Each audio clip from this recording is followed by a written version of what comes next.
Good evening and welcome to the Committee of Whole Budget Meeting of the Ottawa-Carleton District School Board on March 18th, 2025. I would like to call our meeting to order, acknowledging that this meeting is taking place on unceded Algonquin homelands. I would like to acknowledge and thank the Algonquin nations for their stewardship of these lands since time immemorial. I will now provide a report from the in-camera session. The board met in camera this evening where we discussed staffing considerations related to the 2025-26 budget. There were no recommendations.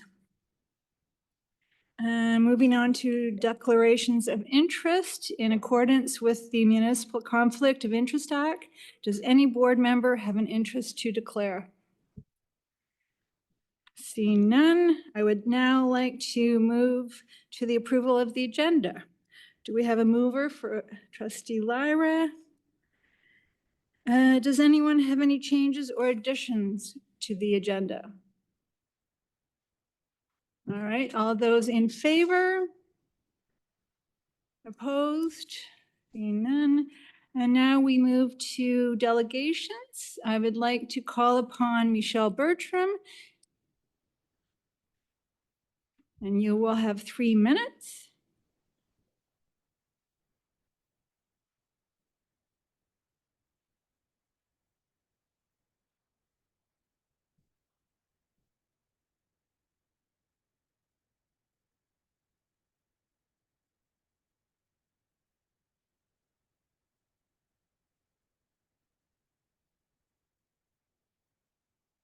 Okay, so thank you. Before I start, I just want to share that there are paper copies of report 25-013 for the trustees. I know that many of you have received hundreds of emails in the past few weeks, and I'm sure that screen fatigue is very real right now. So if you want a paper copy, there are at least 8 of them on the table. Thank you. You're very welcome. So first of all, good evening to all the trustees, all other board staff members, and everyone else gathered here tonight. First, I'd like to thank Trustee Scott for granting me the extra minute. I'm going to use all 60 seconds of it. I will be referencing report number 25-13 multiple times, so I will ask all trustees to please have that handy. I'm going to be speaking quickly and plainly about the report, and then I will talk about my son, Kyle, who is here tonight. He's here with a respite worker as Kyle has a severe seizure disorder. If he has an aggressive seizure, the respite worker will alert me, and I will need to leave immediately to respond to his medical needs. This is the first and the last time that I will be attending a Kyle meeting because I'm medically responsible for my son every Tuesday night. But I felt it was important to meet trustees face-to-face rather than just attending online. Let's talk about the report. So if you've got the report ready, let's go. We're going to start off with page 4. Can everyone turn to page 4, please? So at the top of page 4, I want to reference really quickly. Ms. Bertram, just to be... Yes? Apologies for I want you to be mindful of the time, though. Yeah, how much time do I have? You have a minute, 14 seconds. Okay, thank you so much. And who is that just said that? Jennifer? I super appreciate it. Okay, I'm just gonna mention the report twice then. So I'd like you to look at specifically the third paragraph down. We anticipate that the number of educational assistants will be slightly lower during the 2024-2025 school year due to budget restraints. I think that is the most important reference point. I'm not going to be referencing the rest of the report, but I will state that there are 80 non-academic positions slated to be cut, and educational assistants fall into that category. I implore all trustees, please read this report, every single word of it. I'm very deeply concerned about those 80 cuts to non-academic staff. And I'm going to tell you in 30 seconds, my son desperately needs one-on-one EA support. Without it, he won't be able to attend school. He currently only attends 50% of the school day due to current and chronic ongoing EA shortages at the school board level across this district and across the province. But let's talk about here. So any questions you have about my current situation. My son attends a mainstream classroom. Thank you. Thank you, Ms. Bertram. So we're going to go to trustees for questions of clarification, and I have Trustee Kaplan-Myrth. Thank you. Through you, Chair, and thank you to the speaker. I wanted to ask for clarification. You mentioned that your child is in a mainstream classroom, and we're planning to integrate children with special needs into classrooms, but we are reducing the number of supports before that occurs. So how would we meet the need of your child if we have fewer supports? Yeah, excellent question. I did actually submit an application to have my son be part of the special education placements. I know 39 of those are slated to be cut. Application was denied. And then last spring, I was told not to bother, or rather not to bother. I was advised not to apply because there are significant wait lists to get into those programs. So an application last year was never submitted. In terms of how we meet my son's needs, I mean, the numbers speak for themselves. He can only attend 50% of each school day, so he gets half an education. If you're planning on reducing more EAs, that means that children like my son who have complex medical needs as well as complex learning needs will not be able to attend safely, and their emotional and their behavioral issues will not be manageable without EAs. I'm sure many of the trustees know that your EAs are your frontline workers, every day getting hit, kicked, punched, and they are the person between a dysregulated child and the rest of the classroom. And again, my son is in a mainstream classroom.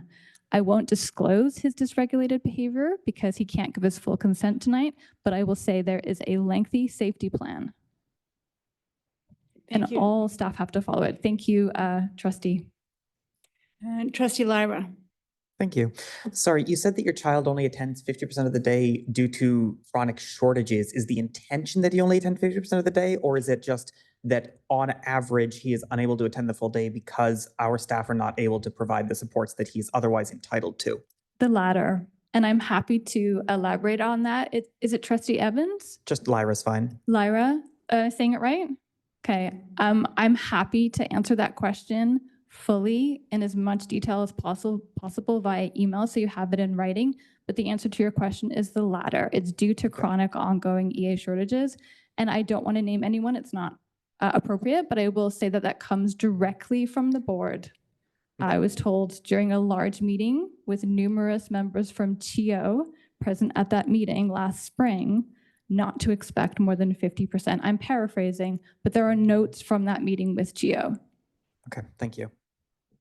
Thank you, Chair. Trustee Scott?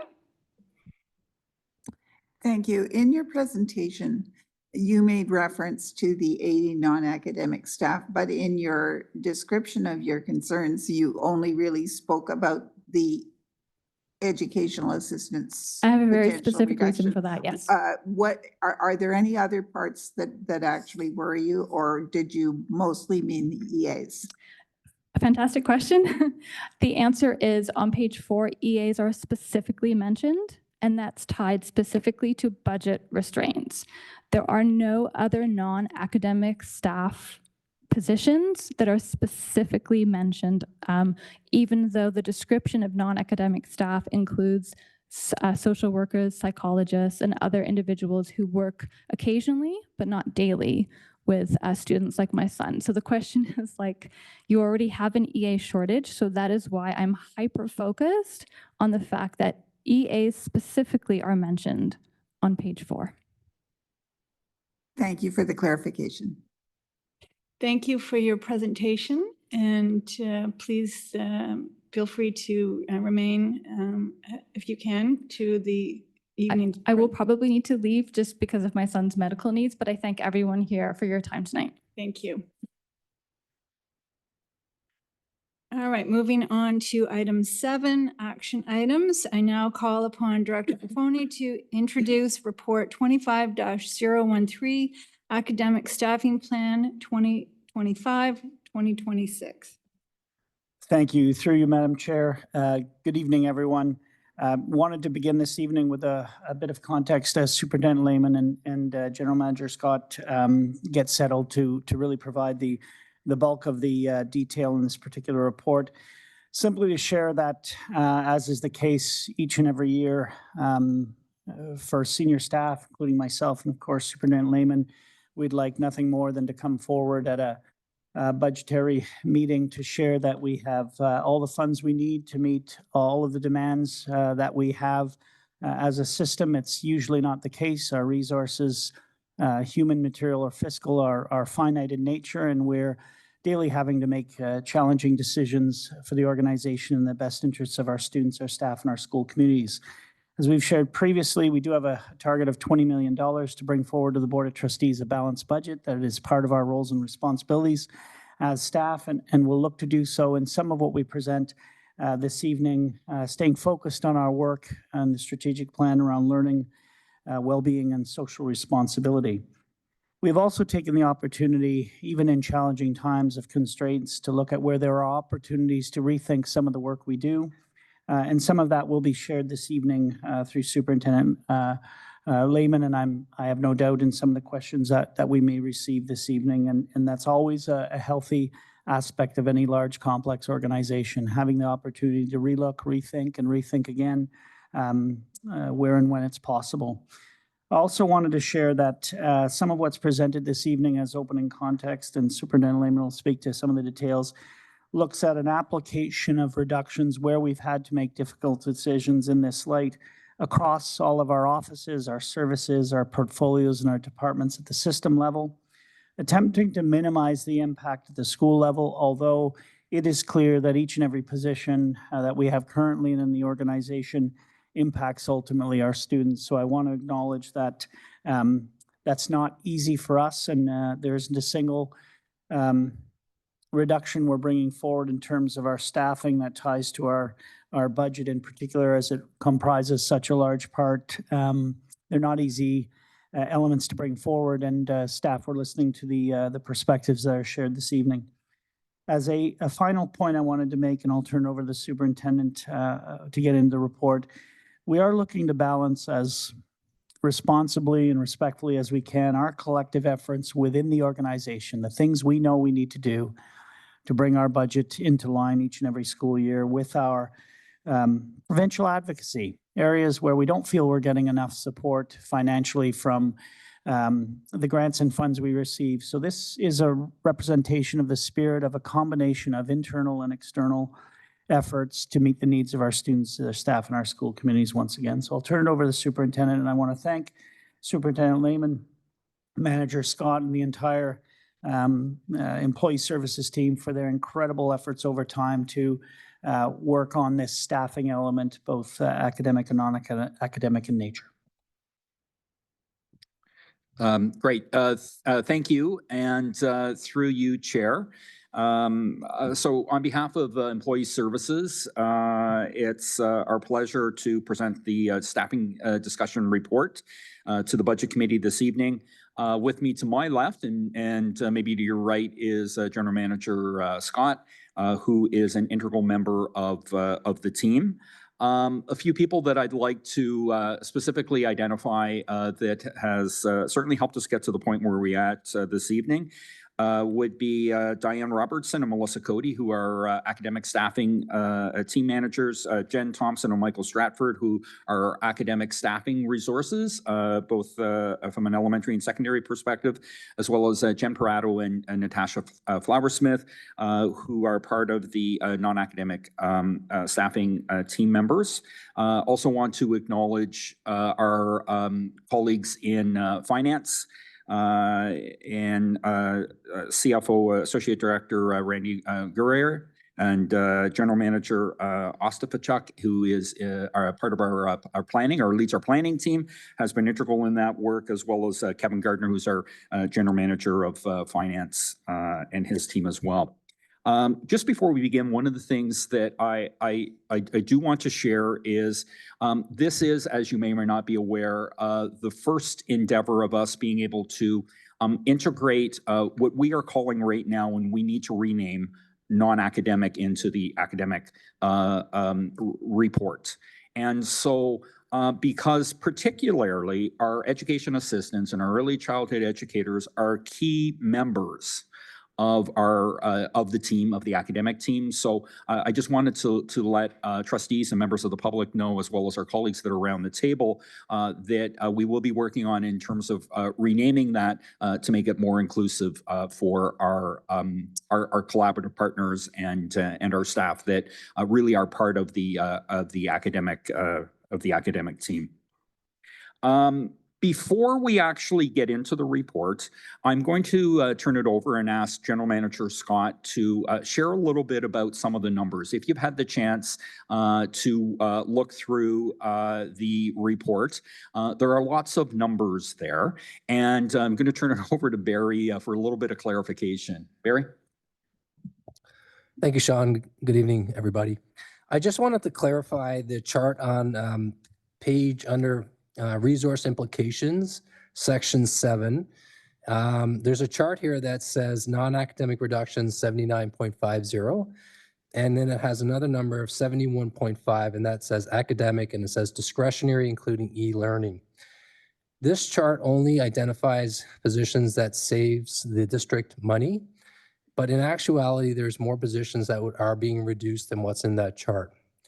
So there's an addition under academic. If you include the non-discretionary, it brings that number up to 98.93 rather than 70.15. So the total reduction actually ends up being approximately 178.43. It is worth noting, though, those discretionary positions are based on projected enrollment, and those numbers are subject to change based on what actual enrollment will be next fall. I think that was probably the main piece that we wanted to clarify. I'm happy to take any questions if there are any on that piece of information. Okay, thanks, General Manager Scott. So in starting, and we have 5 or 6 slides, folks, to work through, and to provide some hopefully some insight for folks.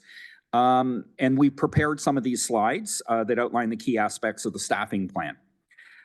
So we're starting with a bit of a review. On February 18th, General Manager Scott would have shared some of this information with you.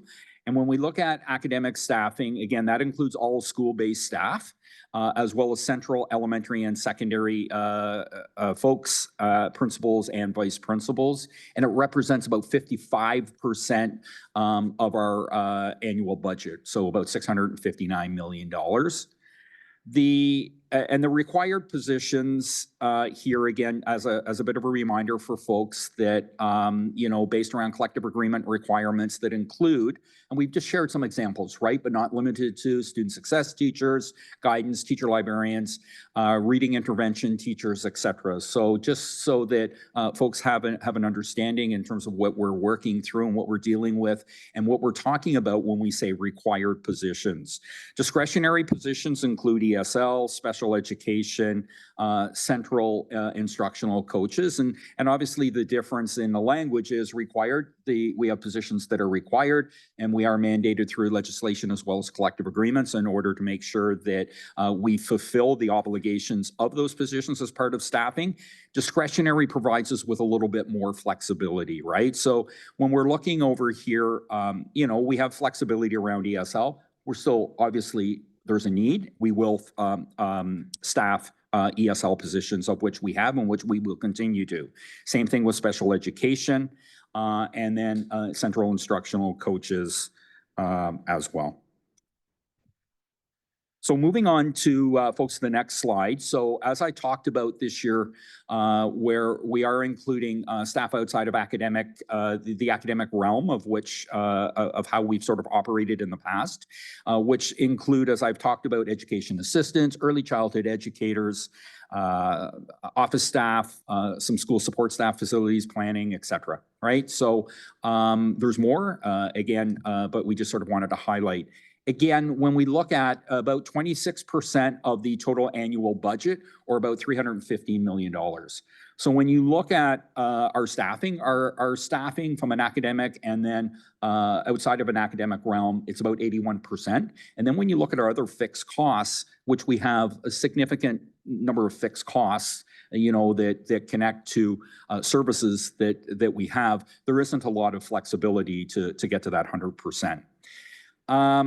And timelines as well. We have brought to you in the past academic staffing solely, and we brought it to you because of the requirements in our collective agreements and timelines in our collective agreements, of which will be some things have already started to move, and some things will continue to move forward certainly next week as well. And our non-academic staffing, so to speak, when we look at our EAs and ECEs, that staffing more so gets into play in early May. And again, we have library staff, we have office staff, which is more formula based and certainly formula driven, that is based around projected enrollment, right, for the subsequent year, and which is laid out in a procedure connected to human resources. Our projected enrollment numbers, which is in the LOT and is on the screen, from what we are projecting in 25-26 is about 788 students less in elementary than we projected in 24-25, so in September. And the reason that we have 3 columns there is that our Board of Trustees approved the projected numbers in elementary and both in secondary in the spring of 2024. And then we've included in the middle section, so when you look at elementary enrollment 24-25, around that is the October 31st numbers. So for those of you in the realm of education, you know that we take our October 31st numbers and March 31st numbers and add them up, divide them by 2 in terms of find the average. We gained some students. We were down about 601 at that point in elementary. As folks know, that we are projecting less, 788 students actually less this year due to declining birth rates for kindergarten age students, as well as fewer international students projected to be in our schools as well. In secondary, we are projected to be up about 187 students based on where we were in 24-25. And if you look at that middle column on the right-hand side of the chart, we were up about 339 students as of October 31st of 2024.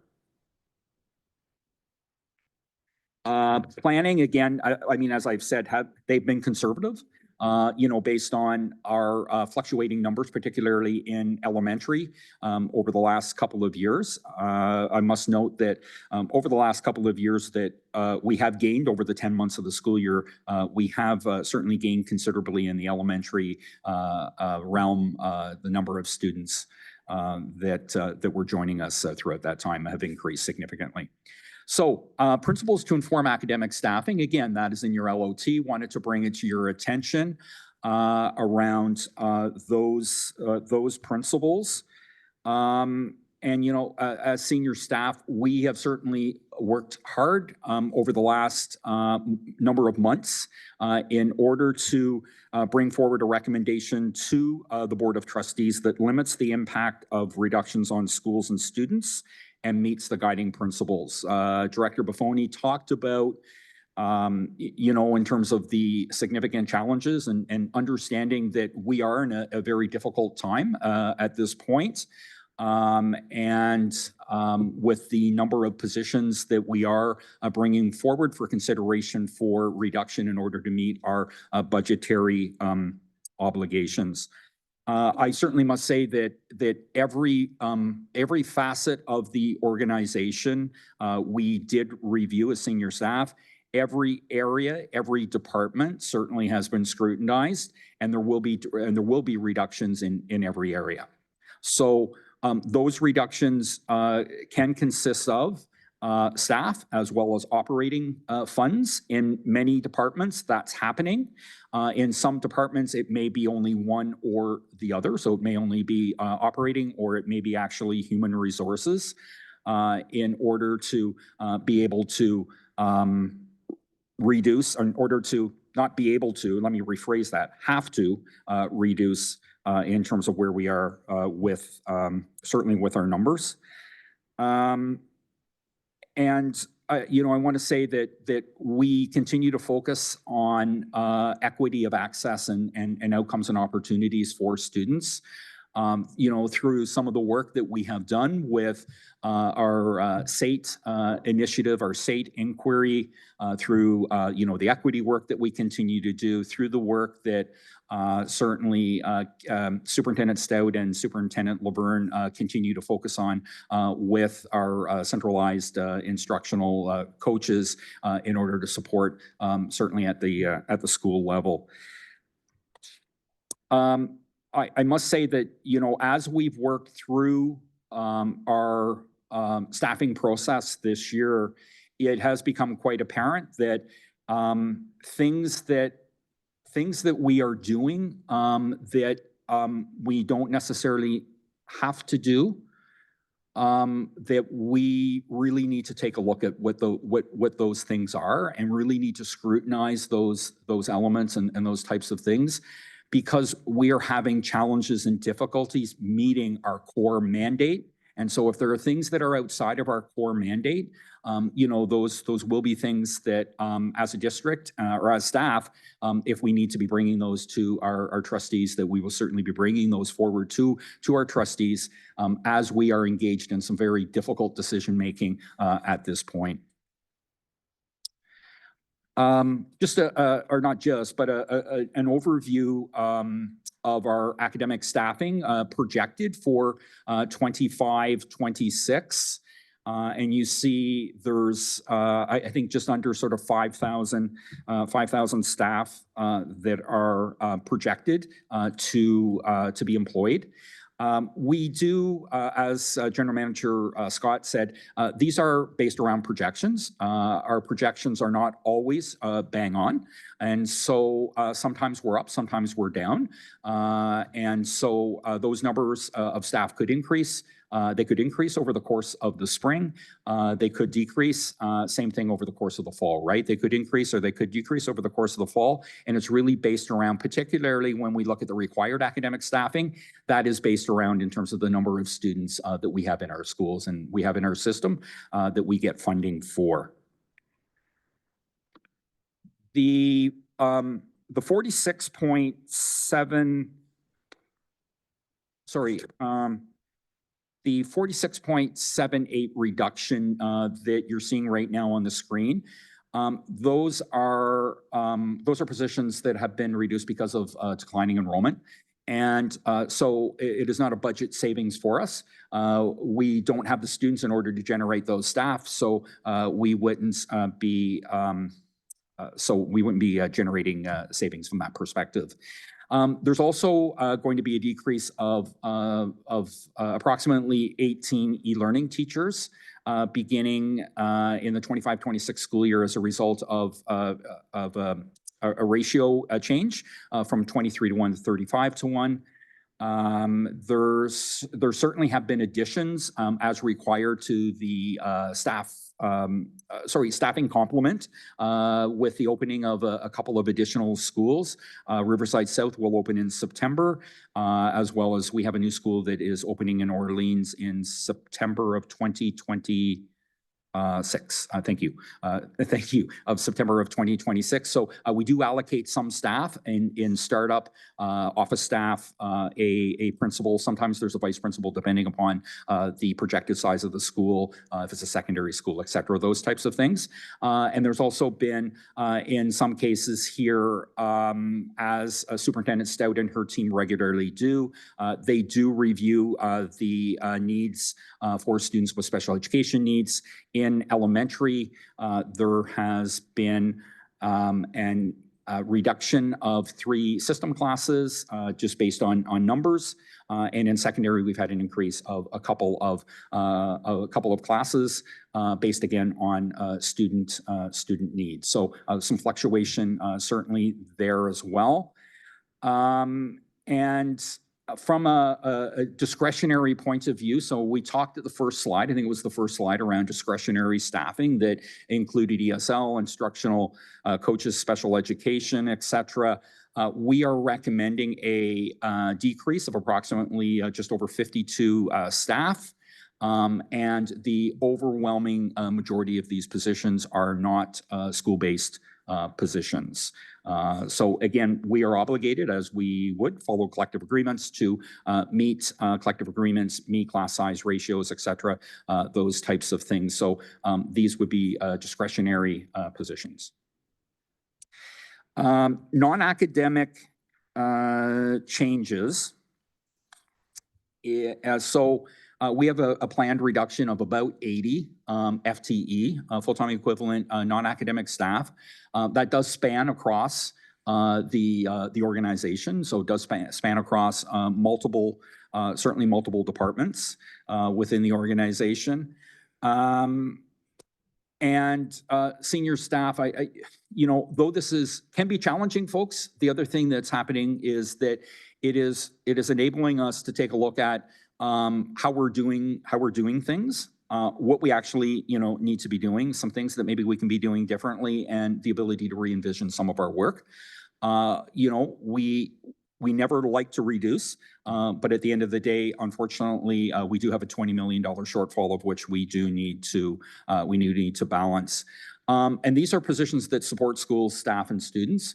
And so we want to be clear, these positions will, impact what happens in our system, the support that we can provide to students, the support we can provide to schools, and the support that we can certainly provide to staff here as well.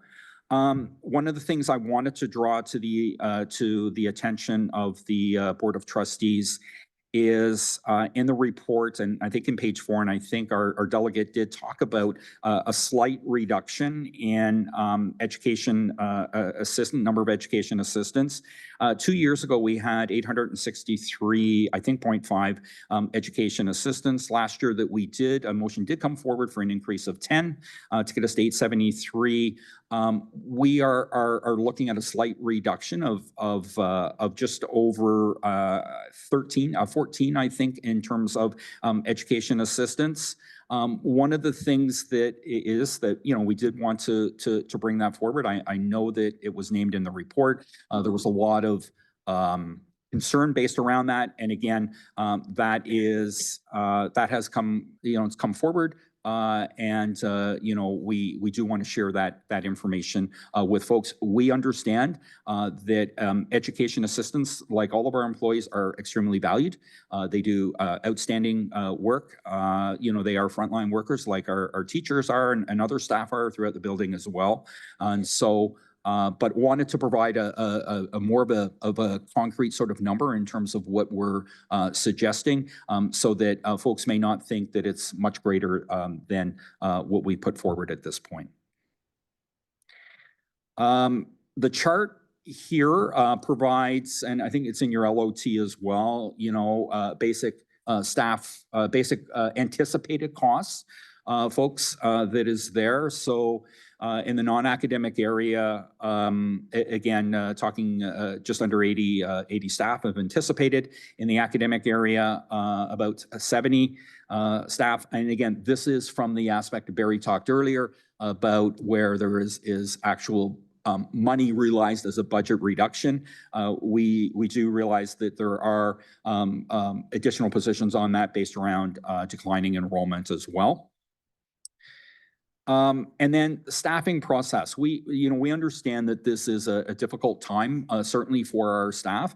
I know that there are lots of questions out there, and I think, one of the there are many key aspects that we can engage in, and one is certainly as much communication as we can with our union partners, and it goes without saying in terms of collaboration. We've talked about respecting collective agreements and union exempt processes. And we will have an ongoing communication plan with our OCDSB staff so that we can provide them with updates on a regular basis as well. We do hope that as much of our staffing reductions can be done through attrition. I think, realistically, I don't believe, we'll get to 80 positions, but maybe we will. But again, through attrition, retirement, resignation, not filling vacant positions, we do have a hiring freeze on right now, and the elimination and the possible elimination of positions.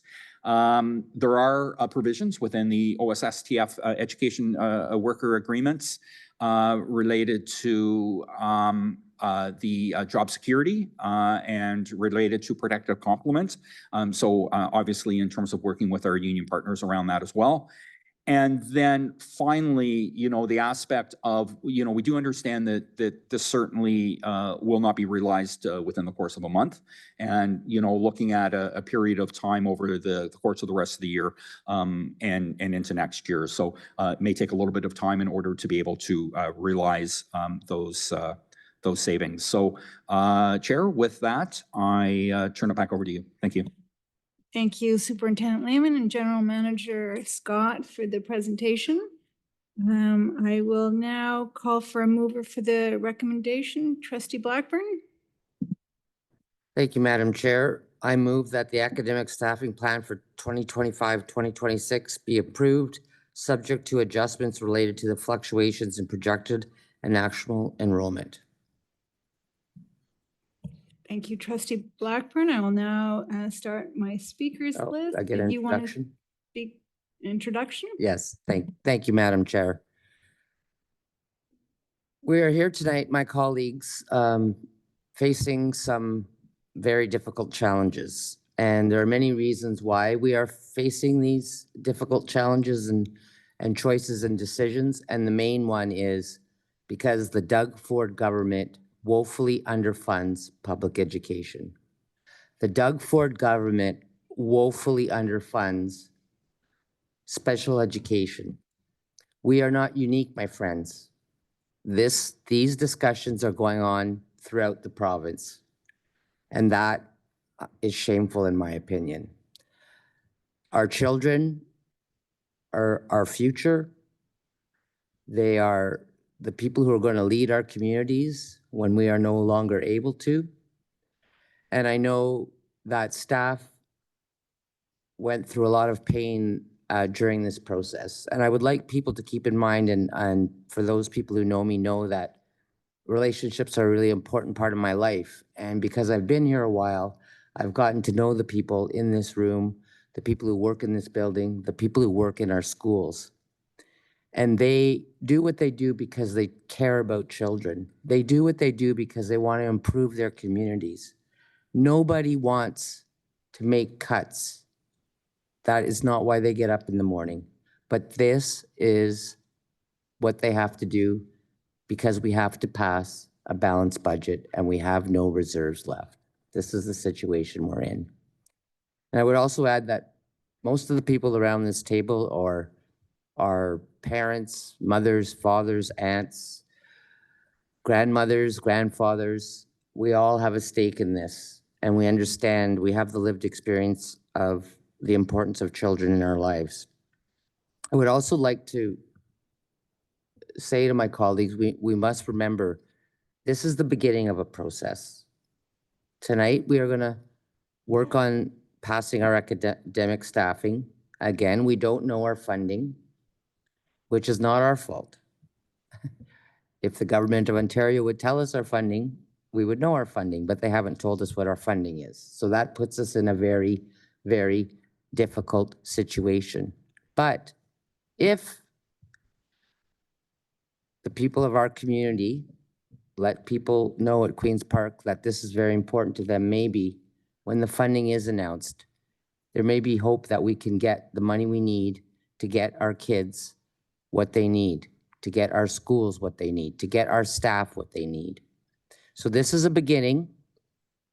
And hopefully as we move along, we'll be able to add more to this. So I look forward to a respectful debate. I look forward to good questions from everybody around the table.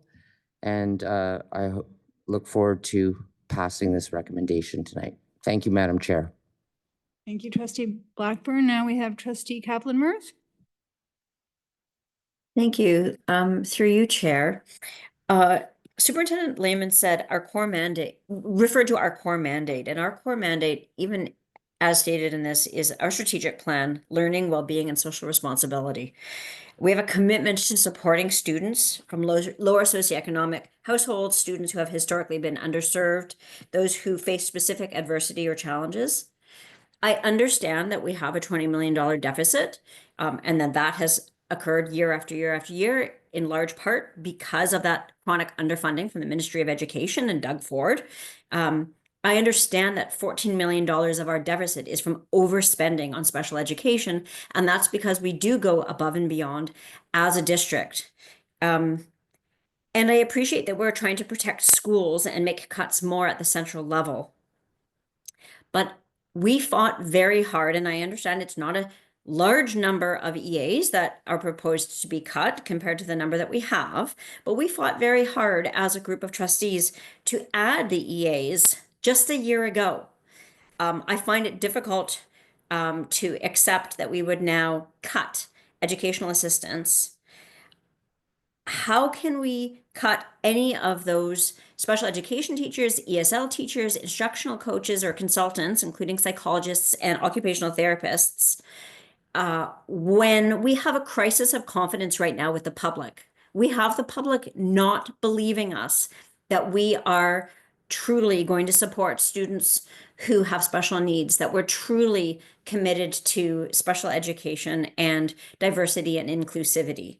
How can we do anything to reduce our special education budget or the supports that we provide?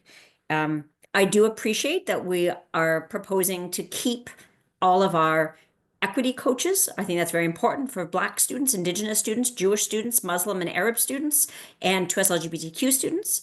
That's excellent. I haven't heard anything about whether we would be cutting the summer learning program. So I want to hear that we're not going to cut that program. And I want to know, I want to hear, and I think the public needs to hear, how we can justify cutting any supports for students with special needs, neurodiversity, emotional dysregulation, or any of the other students that we know are struggling the most in our system. So perhaps if we can answer that and why we're not reducing maybe the number of superintendents that we have, or system principals, or somebody else. Thank you. Thank you, Director. Sure. Through you, Madam Chair, I'll begin and then I'll turn it over to Superintendent Lehman. To be clear, as part of the staffing plan that we're bringing forward, we're looking to apply some of the reductions across all of our offices, services, departments, portfolios, including senior staff. Although the detail isn't mentioned, we're looking to make reductions, starting with my very own team, for all the right reasons, because we're trying to apply the difficult decisions across the system. Specific to the educational assistants, we had an in-depth conversation as a senior team about how we could apply this kind of magnitude of reductions to meet our balanced budget in as balanced a way across various department services, again, offices, portfolios, so that we wouldn't completely deplete one area like equity, which is discretionary. We could reduce the entirety of the equity support and add back more than a half a dozen educational assistants, but we would be so lacking in an area that we would create an organizational imbalance in the needs of the work we have to do across our strategic plan. So I really appreciate what Trustee Kaplan-Murth is saying, that none of these are popular decisions. We looked at areas where we had larger numbers or where we had some central support in amongst the larger numbers. The educational assistant piece is a good example where we're not likely in those numbers to touch classrooms. It would be some of the central supports in that area without getting overly specific, but I do appreciate the concern raised so that we tried to keep the allocations directly in the classroom as intact as we possibly could. But in short, and I'll turn it over to the superintendent around some of the other programs, summer learning, et cetera. We did our very best to try and minimize the impact of what is 3/4 of a $20 million budget shortfall that we're looking to bring forward. We've got a little bit more work to do, but a lot of this does tie to staffing because it's one of our biggest expenditures for all the right reasons. So I'll turn it over to the superintendent. Through you, Chair. I don't have anything additional to share at this point. Thank you. Thank you. Trustee Kaplan-Murth, you had 8 seconds left. Did you want to go back on the list or? No, I just want to state that I think that one thing that would be helpful would be if this were less vague, if there was more specific information for the public. Thank you. Trustee Presley. Thank you, Madam Chair, through you. I'm really appreciative of the comments made thus far by my fellow trustees. I'm very grateful for Trustee Blackburn and Trustee Kaplan-Murth's speech. Because this is a public meeting, I feel it very important to just reiterate some key facts that we find in Report 25-013. And I'll try to keep this quick, but just so everyone who hasn't read the report gets to hear it too at home. The budgetary pressures facing the district are due to a number of factors, including but not limited to revenues not known for the 25-26 school year, depletion of the accumulated surplus funds to offset operating costs during the pandemic. So because we weren't receiving adequate funding to support our students during the pandemic, we decided as a board to use our revenue surplus funds that we had been saving in order to maintain the high level of education that we provide our students. We have significant increases in replacement costs for absent staff that remains underfunded through provincial grants. There's also discontinuation of additional funding provided in the short term for services such as transportation and Indigenous education that will end at the end of 2025. And then inflation rates that have just raised again that continue to outpace ministry grants. I'm very upset that we as a board have things flowing downhill from the province because they choose and are purposely underfunding our board. I am very upset that staff around this table have been forced to make these decisions and bring us this plan, which I know they worked very hard on, to cut positions that no one wants to cut. As Director Buffone just said, equity is discretionary as per the province. That is not satisfactory to me. I am not of the mindset that passing this budget will help to have people advocate on our behalf. I'm of the mindset that it is time for people to really take a closer look at what's going on and see how all these pieces from provincial, federal, and municipal all fit together. And I think it would be a disservice to our district and to our community members to pass a budget that none of us are happy with. I think it's time for us to stand up straight with our backbone and send a message to the province and say, look, you're going to keep underfunding us every single year. If we pass this budget this year, they're just going to underfund us even more next year. And frankly, it's not acceptable. I am not certain of how I'm going to vote tonight, but I do not want to keep feeding into a system that is purposely hurting our kids. Thank you.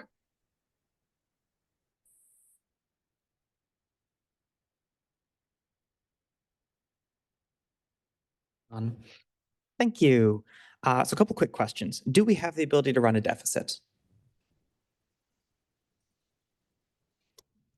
Through you, Chair, we do not have the ability to run a deficit. We ran 4 deficits in a row. We were only allowed to run 2 deficits in a row. And so if we submitted, well, I don't think EFS would even take a submission of a deficit budget. So we do not have the ability to run a deficit budget. All right. A moment ago, you said that the total deficit was 20 million. If we were to not make any changes to our current forecast for next year, our deficit would be 20 million. That's why we're making the proposal today to bring the budget back into balance. So while I'm reasonably good at math, I'm pretty sure 7 plus 8 is only 15. And so the proposal in front of us only proposes to fix 15 of the 20. And you have just told me we cannot run a deficit budget. So through you, Chair, the second portion of the actual budget, which encompasses the entire district's $1.2 billion, you'll see the additional $5 million reductions in that portion of the budget to add up to the full 20.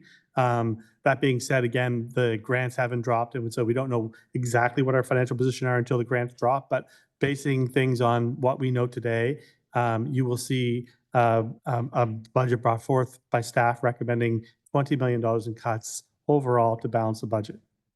The budget that we have in force is all of our staffing, correct? The budget that you have before us is the academic staffing and the non-academic staffing together, but there is the opportunity to make adjustments to staffing in latter parts of the budget that are not related to the academic component. Okay. The reason that I have asked this is we have said that more than 80% of our budget every year is staffing. I wonder how we're going to find $5 million in cuts in the other 19%, particularly as most of those are in existing fixed costs like contracts or utilities. Through you, Chair. So as part of the process of the staff getting together through our executive councils and working through, we've already found the majority of those savings, and we found some areas. So we will have recommendations for $5 million when we bring the full budget forward. Okay. As trustees, we have a duty to ensure efficacy in the system. What impacts are going to be felt centrally versus felt at individual school levels? Superintendent or Director? Please go ahead. Through you, Chair. I think with any type of reductions, they will be felt from a service level component at the board level. So whether that ends up being connected to employee services and our ability in terms of to be able to respond to queries or be proactive in the way that we would like to be and that we should be, would be felt certainly from that perspective. If you're looking at discretionary academic staffing, so the work that some of those folks were doing, whether that be an instructional coach, a learning consultant, et cetera, there will be some gaps there. As I mentioned earlier, our superintendents or general managers, program managers will be working to try to re-envision some of that work. But no doubt in terms of that, there will be support that will be a difference both from a school perspective, staff perspective, and there will be some impact at the student desk. I see. Over the last number of years, the province has had a province-wide freeze on executive compensation, correct? Through you, Chair, I do believe that's the case, but maybe the CFO could answer that question. Through you, Chair, yes, there has been executive free for quite some time. There's a disparity amongst boards across the province, but the majority of the boards are still working off a 2018 pay grid that was implemented as part of a study, and there has been no changes in executive compensation since that time. Okay. The reason I asked is that some of the individuals around the senior table have received more compensation year over year despite this freeze. And I'm asking, is there been any consideration given in this budget to look at salary cuts for senior staff? Director? Through you, Madam Chair, I can't speak directly to decisions before my return to the district. So I don't have the specifics for Trustee Lyra in terms of compensation prior to my time. What I can say is since my return on the 1st of August, 2023, there's not been any change to the salaries of the executive, including myself in that case. So as executive, the superintendent and the associate director spoke to, there's a framework for compensation for executives, as there's a framework for compensation for principals, vice principals, teachers, et cetera. What I can say that is happening around the province with that freeze, which has been longstanding, really various freezes since 2012, is that we've got in the system compression happening, where other salary structures are increasing 2% at a time, 1.5%, 3% over 2 years. And what is beginning to happen provincially is a real issue in terms of the difference between various layers, if you look at the organization vertically, where some of the salaries that have not been in the freeze are starting to outpace the actual salary of the next higher level in the organization. That poses a major succession planning issue for organizations such as large complex school boards when the position below you has gained 2% a year over 10 years and now is either creeping so close or outplacing the position of the person who's supervising that one that you've got a structural problem, and that's what's happening in the province. My apologies. My question was, has any consideration been given to salary cuts for members of the senior team? And I listened very carefully and didn't hear an answer to that question. Through you, Madam Chair, no. I see. On a change of topic, as a longstanding advocate for low-income students and communities, what, if any, impact will occur on programs to support those students?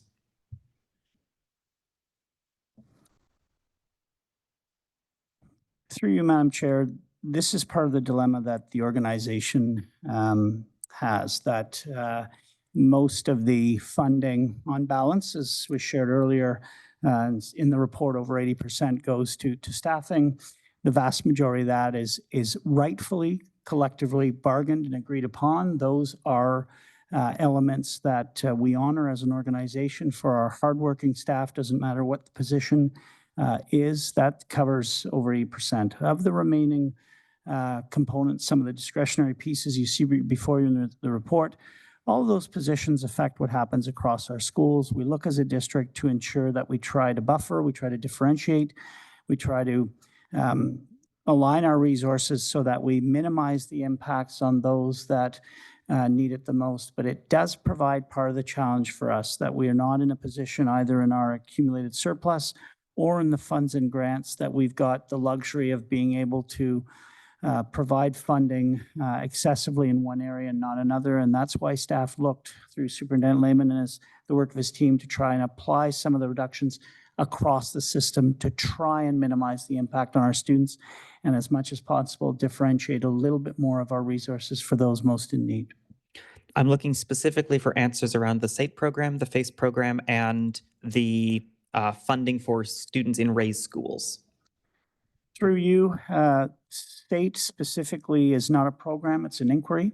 It was a 3-year inquiry where we looked as an organization to for sites with specific challenges to learn from some of the engagement that we could do to better engage our communities. What we've done in the plan ahead and in a more integrated coaching model that we'll look to provide greater detail for over time as part of our learning reports. We look to apply the learning from the inquiry and the really promising practices across all of what we do system-wide, not only in 11 sites. What we have done as well, beyond the integration of the SATE inquiry, is kept in place some positions that weren't in place before the inquiry. The FACE coordinators, that family and community connection, we really learned from the inquiry has really benefited those communities. We've kept those positions in place because we're seeing value add from that we can absorb from the SATE inquiry into the general coaching model, but keep the FACE positions because of the value add of the connection to community. So it's just one example in terms of the RAISE index.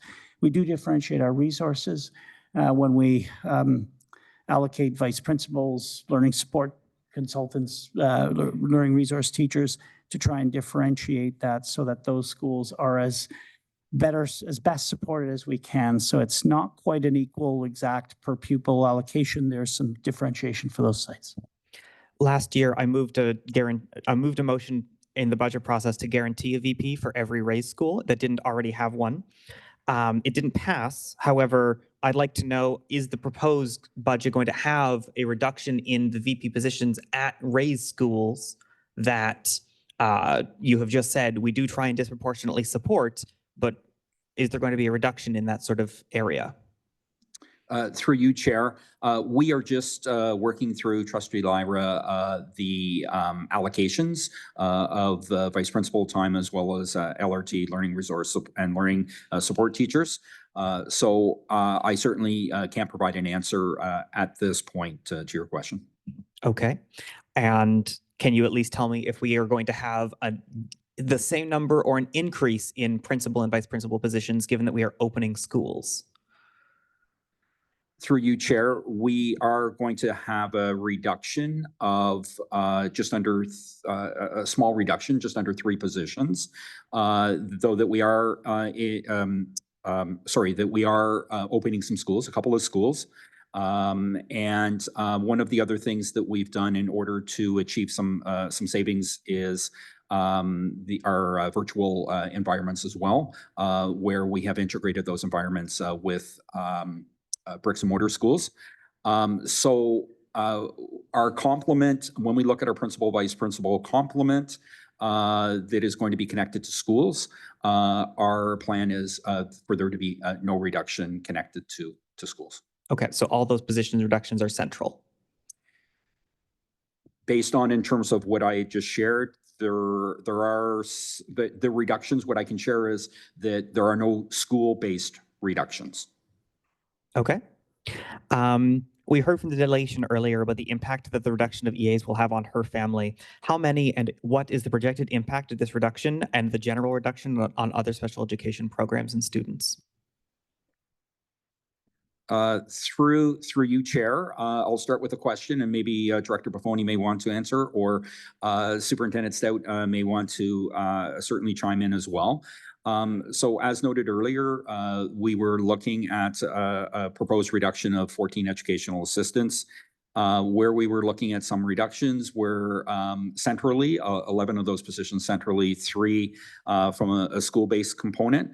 We do know that any position centrally or within the context of schools certainly will have impact. So we certainly do understand that. But as spoken to earlier, you know, we certainly looked at multiple venues and multiple positions, and have brought to our Board of Trustees that specific number. Superintendent Stout, I'm not sure if you wanted to add anything.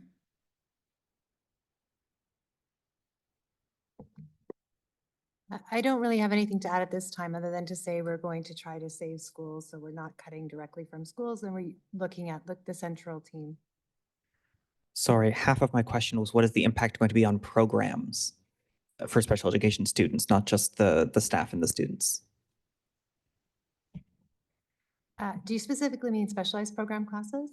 Specialized program classes or other things we do to support students in with special education needs. Any cuts? Tier 2 students, for example. Sure. So any cuts to the central team may have an impact on the programming that we're able to support students with. Our central educational team is about 40, and they spend a lot of their time directly in schools, coaching, modeling, working directly with students and staff in terms of supporting a variety of needs. So while we are looking to not impact at the school level directly in terms of allocations to schools, I think it's safe to say that some programs may be impacted. Okay. I only have 30 seconds left, so I'm going to jump back on the list. But before I do, I want to say that I'm incredibly disappointed with the lack of detail in the public-facing report and in the report that trustees have been given. I think that we, as publicly elected officials, owe a duty of transparency to the public, and failure to provide any sort of meaningful detail undermines public trust. We, in years past, when I first joined, got a binder that was 2 centimeters thick with detail on the budget. And we're not getting that right now, and that is going to undermine the public trust. I'd like to go back on the list. Thank you, Trustee Lara. Trustee Dixon? Through you, Chair. This question is actually back to Sean, and then maybe the director can follow up on that. From page 4, under the heading Budget Content, bullet 4, it says that discontinuing of additional funding provided in the short term for service such as transportation and Indigenous education that will end in 2025. The placement of this statement in the report is unclear. All Indigenous funding is enveloped for Indigenous education program. It cannot be used to supplement or pay for any other programming within the board. So my first question, what is in the Indigenous education is being discontinued? Sorry about that. Through you, Chair. What I can share about this is that certainly any funding that is earmarked for Indigenous education needs to remain in Indigenous education and does so. And so in that particular statement, I don't know specifically. I have reached out to Superintendent Riddell. I haven't received a response back, particularly related to that. I'm not sure if anyone else here has that background, and certainly if not, we're happy to get that back to you. Okay, and then my second point to that is, if the positions within the Indigenous education teams were created for short-term grants, were the grants reapplied for? Through you, Madam Chair, I can share to Superintendent Lehman's comments. I'm confident that staff staff is looking at any grants that are available, and that grants in the Indigenous education portfolio, like many other, ebb and flow. Some are drawn down, some are created. Sometimes, to be honest, Trustee Dixon, it's a movement of a shell kind of thing of monies. I am confident, just in the conversations that the superintendent has mentioned with Superintendent Riddell, who leads the portfolio, that staff are looking to optimize any grants are available. We are overspent in the most recent budget on Indigenous education, and that's why part of that's been mentioned. But I can say with confidence that staff and the team are looking to optimize any grants or funds that are available in that particular area. Okay. If you can just follow up on that with me, that would be great in an email. I would really appreciate that for number 1. Thanks. That's it. Trustee Scott. Thank you for the report and some good questions. It is incredibly frustrating to see us in this situation of having to make this kind of reduction, particularly when we have gone year after year after year to the province to say there are deficiencies in the funding formula. And this year, back in January when I went, the government members of the panel at the hearing where I presented, their concern was not about the special education cuts that we were asking about. Their concern was not about the impact of inflation on our budget. Their concern was fussing about positions that they thought were extravagant, for which the ministry itself had directed we should have those positions and provided us grant money that could only be used for those positions. That just doesn't make very much sense, particularly when we start looking at the reductions we're seeing here. We really can't run another deficit budget. We are out of reserves. And I am heartened by the fact that in this, staff appear to have done their utmost to ensure that classroom staffing will be protected. So my first question is, what effect will there be, if any, on class sizes across the district? Through you, Chair. We are obligated through centrally negotiated agreements, collective agreements, et cetera, to adhere to class sizes. So we will do that, and there won't be any adjustments outside of e-learning, of which we were and are able to staff it at a higher level. Thank you for that. And the other question that I had for now was in terms of the revisioning of how we do things, will staff be able to provide us with a better understanding of exactly what is meant by revisioning in terms of how things happen in schools particularly, or in terms of the kinds of changes that may happen within services that are provided centrally to schools and staff? Through you, Chair, and thank you for the question, Trustee Scott. We would certainly be happy to bring that back to folks as we continue to engage in that work. Again, as we are bringing this to the trustees, we don't want to go too far down the road before in terms of knowing in terms of what direction that we were going to be going in, supported by the board. So we would be happy to bring that back, particularly around the work of re-envisioning the work centrally and what that means for the central staff, but also for our schools and students. Thank you. And my last question relates to the comments made earlier, expressing frustration about the lack of detail and transparency in the report that is before us this evening. And I'm wondering if staff could clarify why that report is less detailed than one might like, and when or whether the details will be made public. Through you, Chair. And yes, this is a bit of a departure in terms of from what we're used to in the past. As folks may be aware, there are some significant reductions and significant cuts here moving forward. We have not had conversations with staff and with departments related to necessarily in terms of these reductions. And one of the things that we didn't want to occur and to take place is public debate around specific positions when staff weren't aware of those positions, or even if they were aware of the positions. We haven't, I don't think, certainly over the 9 years I've been here, we haven't brought anything forward of this magnitude in respect to reductions. And certainly from speaking with my colleagues, I think it's been a period of time since we brought this forward. So out of respecting in terms of individual people and being able to identify specific positions, we have chosen to be more generic in our approach this year. So when will those staff be informed? And secondly, when will details of the reductions be made public?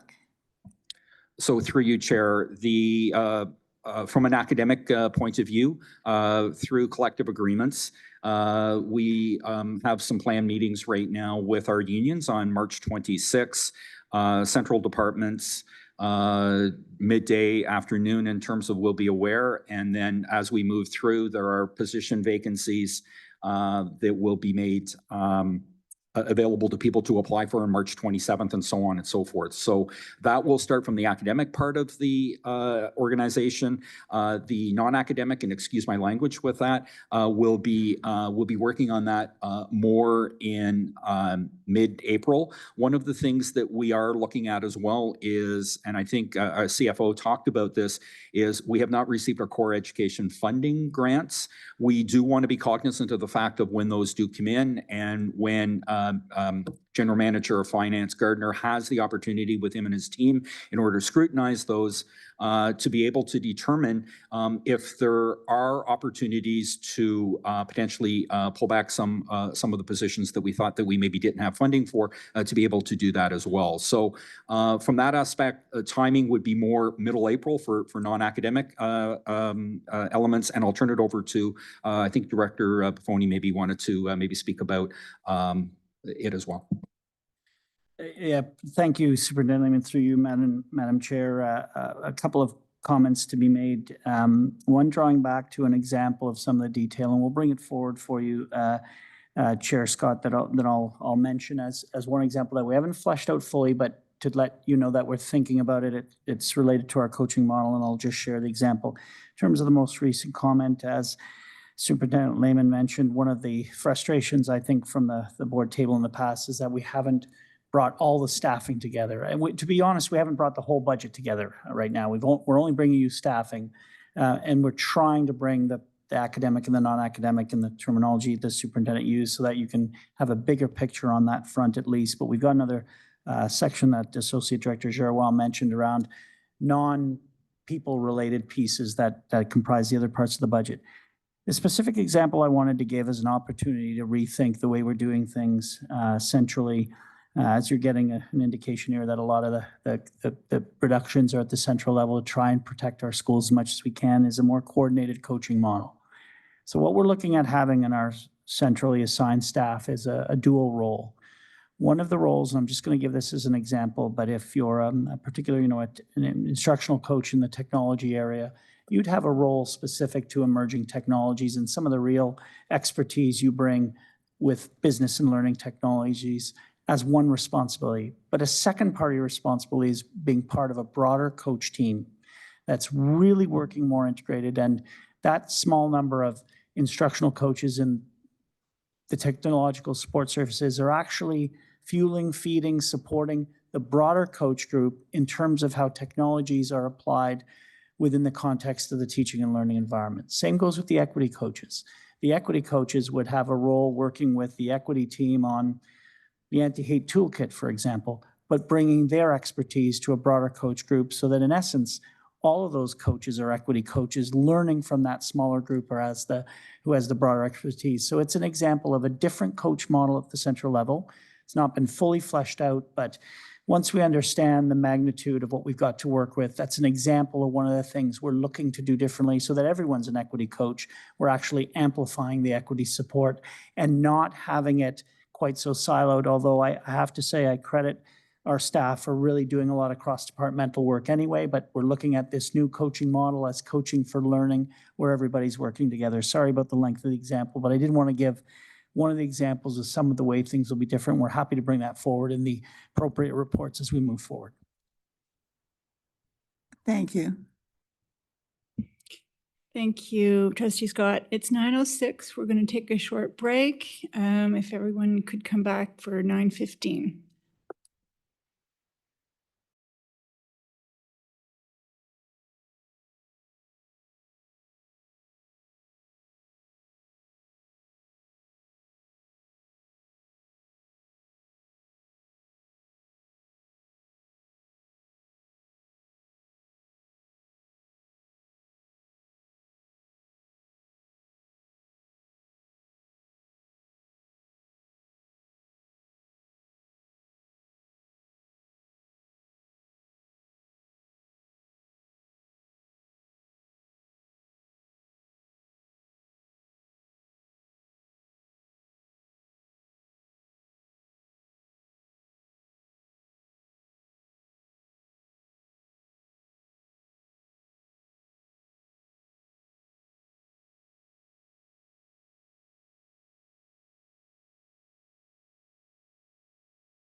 Thank you, everyone. And I just wanted to share a reminder that this evening, tonight, we are voting on the academic staffing portion of the budget. So any of the non-academic portions is strictly for contents. So if our questions could be more structured on the academic portion of the budget. And next on our speakers list is Trustee Forte. I've been receiving several messages from community members that are quite confused about the numbers, particularly stating that there are 80 EA positions that are being proposed to be cut. So I know Superintendent Lehman, you've already answered this, but I just want to be very clear. Can you restate exactly how many EA positions are being proposed here? Yes, thank you to the question through you, Chair. We have proposed a reduction of 14 EA positions, 11 of those Central E3 schools at this point. Thank you. Thank you. Trustee Bell. Great. Good evening, everyone. Apologies for turning off my camera for a few minutes. I had to run to go and assist my daughter. Very much appreciate the budget and the work that's gone into it, and I'll echo the comments that were made by my colleagues with regard to being in a tough position due to the province's decisions to undercut education, to underfund education. I'm hoping tonight, I just sent it in to staff to bring forth an amendment. I don't have the wording clear, but I would like to bring forth that positions pertaining to equity endeavors and EAs will not be impacted by these cuts. Something towards that effect, and the text has now been sent forward. Over to you, Chair. Chair, if I may, over here. I think the motion or the amendment is out of order. It is not a governance role to specifically speak to positions or types of positions in the budget. That is not a governance role. Thank you, Executive Officer. I will agree with the staff at this point. Trustee Bell. Okay.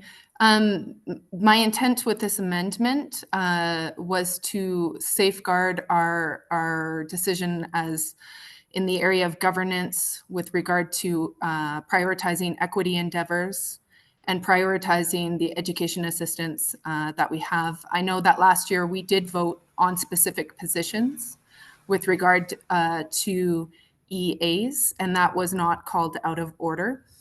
I respect the chair's decision at this time. I'm not sure exactly how the wording would be with regard to safeguarding certain policy areas that we have agreed to within our strategic plan with regard to prioritizing equity. Maybe if the director or someone could please speak to efforts that have been made already to safeguard a priority that we've put forth by this board, which is the equity and EA portfolios, and whether or not we could, in fact, revisit the budget if a decision was made to safeguard those areas and find other areas to cut. Thank you.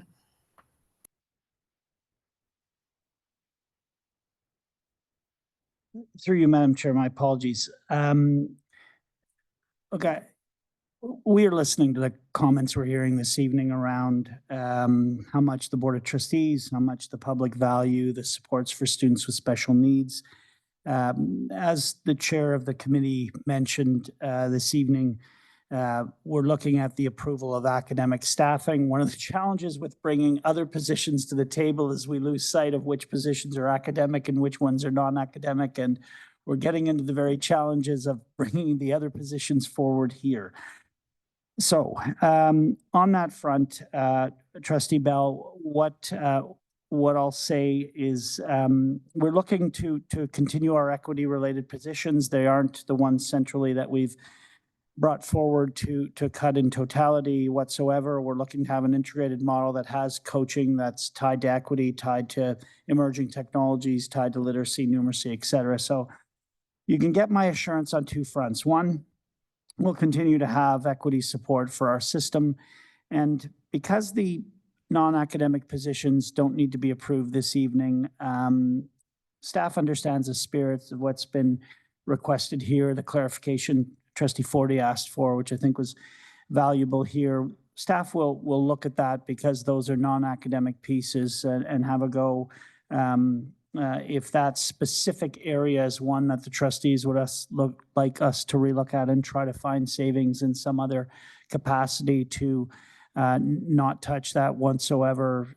Staff appreciates why that's being brought forward and can have a look at that because it's not academic in nature and approve the other academic ones. So in essence, Trustee Bell, without the motion, we understand the spirit of the intent here, and staff can have a look at those non-academic pieces. We got the message here. Thank you very much, Director, for your response. Very much appreciated. Ms. Gardner? Thank you very much, Chair.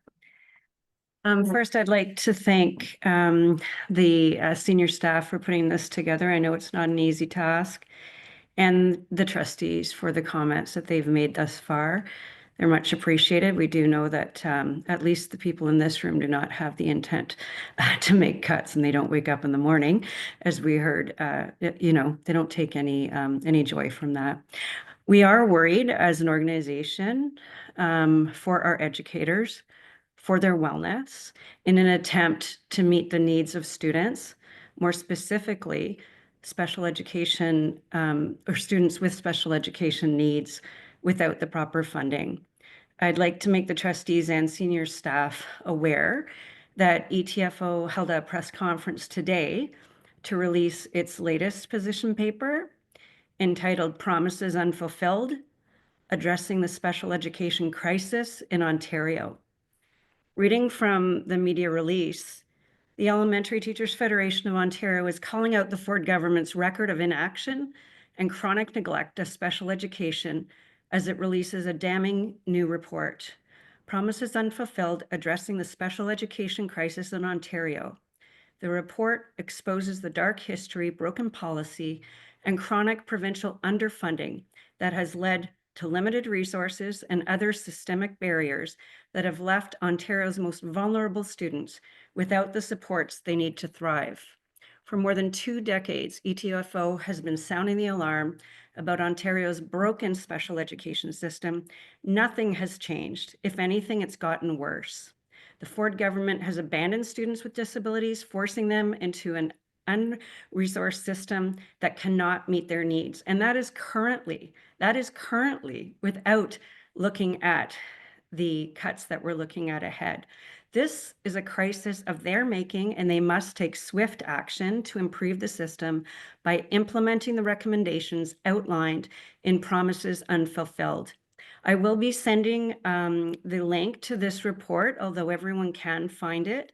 It is actually on the homepage of the ETFO website. There's 124 pages to this particular document and 27 recommendations made. I do encourage everyone to please have a look at this report prior to making any hasty decisions and passing this entire budget. We are, of course, very worried for the future of the students. And as a union, we're very worried for the wellness of our educators. Thank you. Thank you, Ms. Gardner. Ms. Kirky. Thank you, Chair. Through you, thank you for the report. I wanted to echo some of the comments that have been made before me. So I'm going to sound maybe a little bit like a broken record because you've heard a few times before around the table. I would have preferred, and Barry and Sean have already heard this from me on previously, a more detailed breakdown of the positions. And I appreciate the desire to respect and be sensitive to the individuals who may be impacted. But certainly the folks I have spoken to who are left to wonder and are still kind of wondering if it's them or if it's their position. It has been done differently in the past where it was done discreetly before. And so they kind of had a sense of what could be coming. Because our staffing process has already begun. And the first list of positions of responsibility already went. And so those folks missed that opportunity. And so that's a piece that they've asked me to bring forward. Just for clarification or for confirmation, just humor me. So none of these reductions are due to positions being obsolete or a lack of need. Sorry, through you, Chair. Stephanie, can you sort of expand a little bit in terms of your comments, please? Okay, and some of this is a little bit rhetorical. So we don't have a sudden drop in multilingual learners, for example.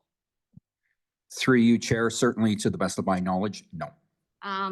Any decreased need for IT or tech support? Through you, Chair, no.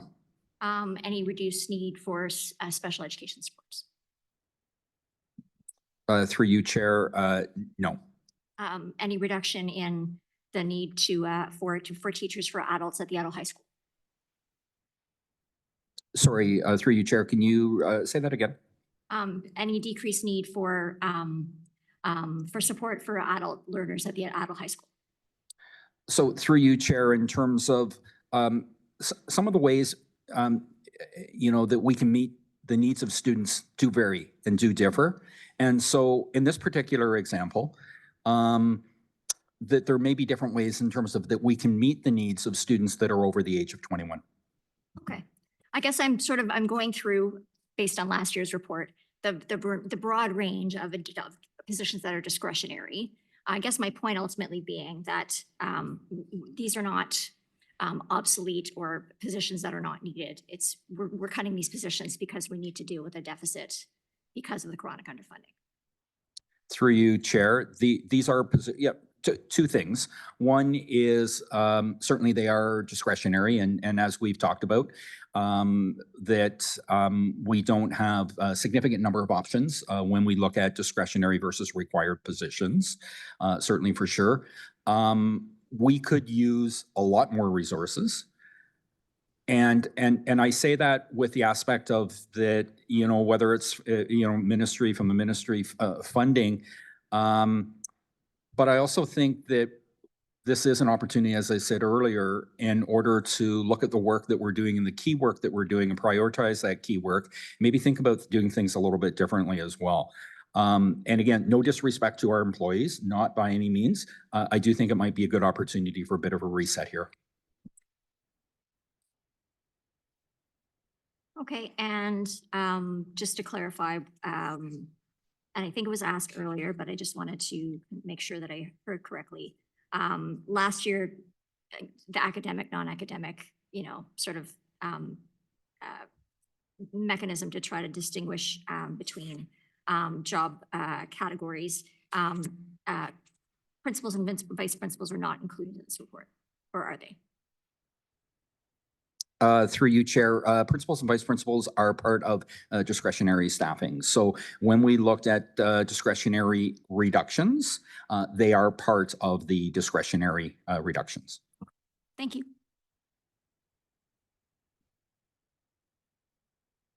Mr. McHugh.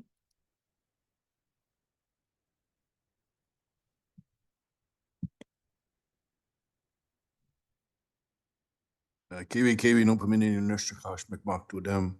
My name is no paminini McHugh. I'm a Bonshell Algonquin First Nation. I'm sitting here today as part of the Equity Committee. They asked me to come here. I do have one question, or maybe two. So you had said the EA allocation of 873 would be decreased by 14. My question is, are the Jordan's principles and the Child First Initiative EAs part of that allocation?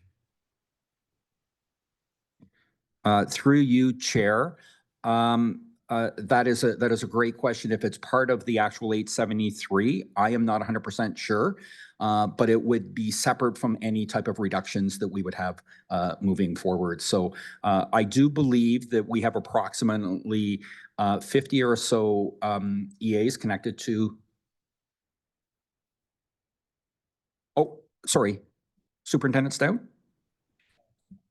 Oh, okay. I'm sorry. I just sorry about this. I'll just sort of finish with the fact of that when that would be separate in terms of the allocation through Jordan's principal from I think what we would be looking at in respect to the 14 EAs that we spoke about earlier. Thank you. And my second, can I have a second question or no?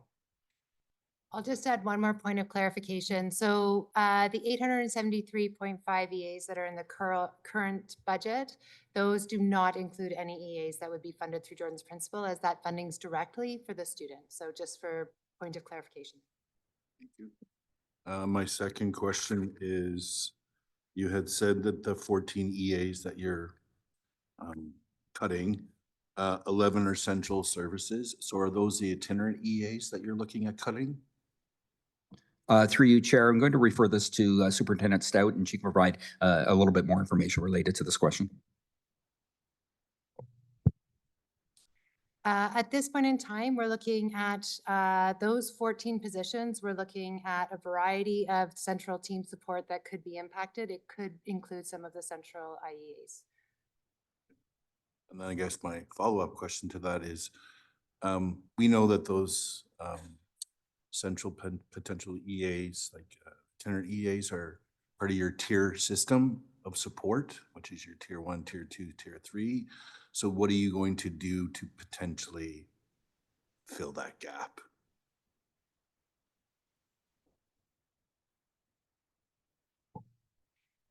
Thanks for the question, and through you, Chair. So I think that in general, as we've spoken about, we do need to look at a re-envisioning of support services that we offer centrally to school teams. And so certainly the team beyond even these central EAs, but including all multidisciplinary team members are starting to engage in that conversation and talking about how to support differently, looking at a reduction in some of the resources that we might have centrally. So I think very broadly, that conversation is ongoing. And in terms of the tiers of intervention, I think we've heard loud and clear from many stakeholders that we need to get our central supports into schools more. And so that is really where we're trying to focus as much of our energy right now, to really think about restructuring that system and how we can be supporting directly in classrooms from a central team, pushing in as many supports as we can to the classrooms, to school-based teams, and really bolstering what those tiers of intervention look like within the classroom. Do I still have time, or can I ask one? Okay, I have one more question. It just leads into another question. So my question would be is, we know that the board does contractual services outside of the board because it's a cost-saving measure. Potentially, would you look at, before you used to have Rita Wood come in, but then that left, you know what I mean? Like, would you be potentially looking at doing more partnerships with communities, because it is a cost-saving measure, potentially? Through you, Madam Chair, I'll begin, and we'll turn over to Superintendent Stout. I think as an organization, we do need to look at the value addedness of any partnerships we have. So I wouldn't exclude that in the coordination of our services, be it for learning, sports services, or frankly, any other of our services, including program. But I'll turn it over to the superintendent for any details around special education specifically.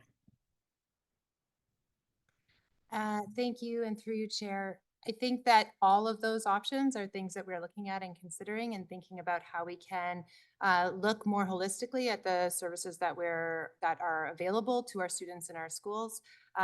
We need to be cautious around the work that our employees do in comparison, of course, to the partnerships we might form with other organizations. But I think that we have many different examples of how that's been successful in our schools, and it's certainly something that we're open to considering to continue to develop and grow. That's it. Thank you. Ms. Robb. Thank you, Chair, and I'm going to repeat as well. Thank you to senior staff for the incredibly hard work. And I know that answering lots of these questions and presenting this material is difficult. And it's not just the hours; it's emotionally and ethically difficult as well. I've been coming to OCDSB budget meetings on and off since before we were the OCDSB, and it is somewhat reassuring to hear so many voices over and over repeat that this is the fault of the provincial government, that this is wrong, and that this is not good for education. Pretending that anything that's being talked about today or at subsequent budget meetings in terms of cuts as okay risks further destroying the trust within the education community. None of this is okay. I want to spend a little bit of my time talking about the statement that resources are finite in nature. As somebody who has been a negotiator and does a lot of political action work, that sentence bothers me. The resources in terms of funding for public education in Ontario aren't actually finite. And certainly not finite to the degree that we are speaking about them or being pushed to speak about them today. I recognize that the citizens of Ontario chose to elect a government who chose to treat our students and our families without the respect that I think our students and families deserve. But these are choices that we are making as a society, and that this school board is being asked to make. And to that point, we've heard that we can't run a deficit budget, and I understand the law is there. But one of the principles that we're supposed to be making decisions about today says that we have to implement all legislative, regulatory, and collective agreement obligations. We heard from the delegation today that we are not currently meeting the legal obligation to provide education 100% of the days to her students. We've got Charter of Rights issues and human rights legislation, the right to read. Newer announcements and decisions have come out. To say that we can't run a deficit budget shouldn't be more important than any other legislation and regulation. Thank you. Through you, Madam Chair, I appreciate your comments, Susan. I'm not sure entirely what to say. You know, as Director of Education, I've said it at the outset, I wish I could come forward tonight and through staff present a report that says, listen, we've got resources sufficient to meet the needs of all of the demands in our system. I think it's clear we don't. As Secretary to the Board, part of my roles and responsibilities are to bring forward a balanced budget. The trustees may do what they wish with that, but I've got to do that as part of my responsibility set. That's what we're trying to do here in the report that staff has worked diligently on. None of it's easy. Appreciate the comments you've made. We are doing our best to try and minimize the impact of those decisions.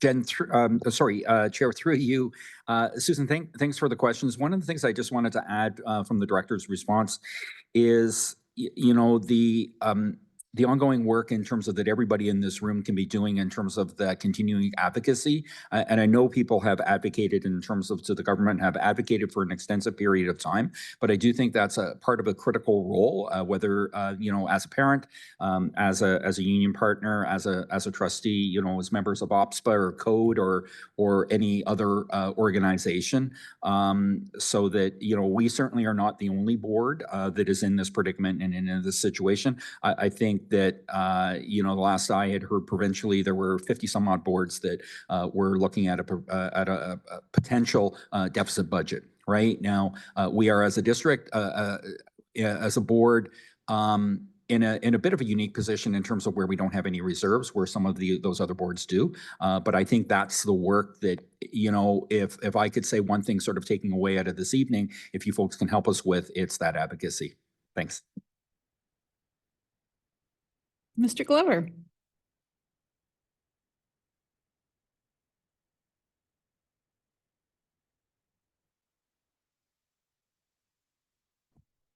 There we go. Thank you, Chair, and through the chair.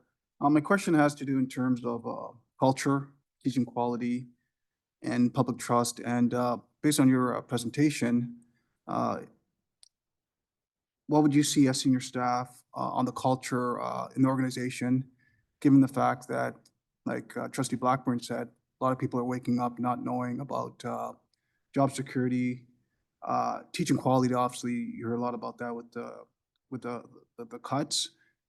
So how's that, you know, do you foresee, you know, affecting the culture of the organization, knowing that people are losing their jobs, and we're talking about close colleagues that have formed a relationship for many years. So can you touch upon, you know, what the senior management were thinking when it came to the culture of the organization and making these tough decisions?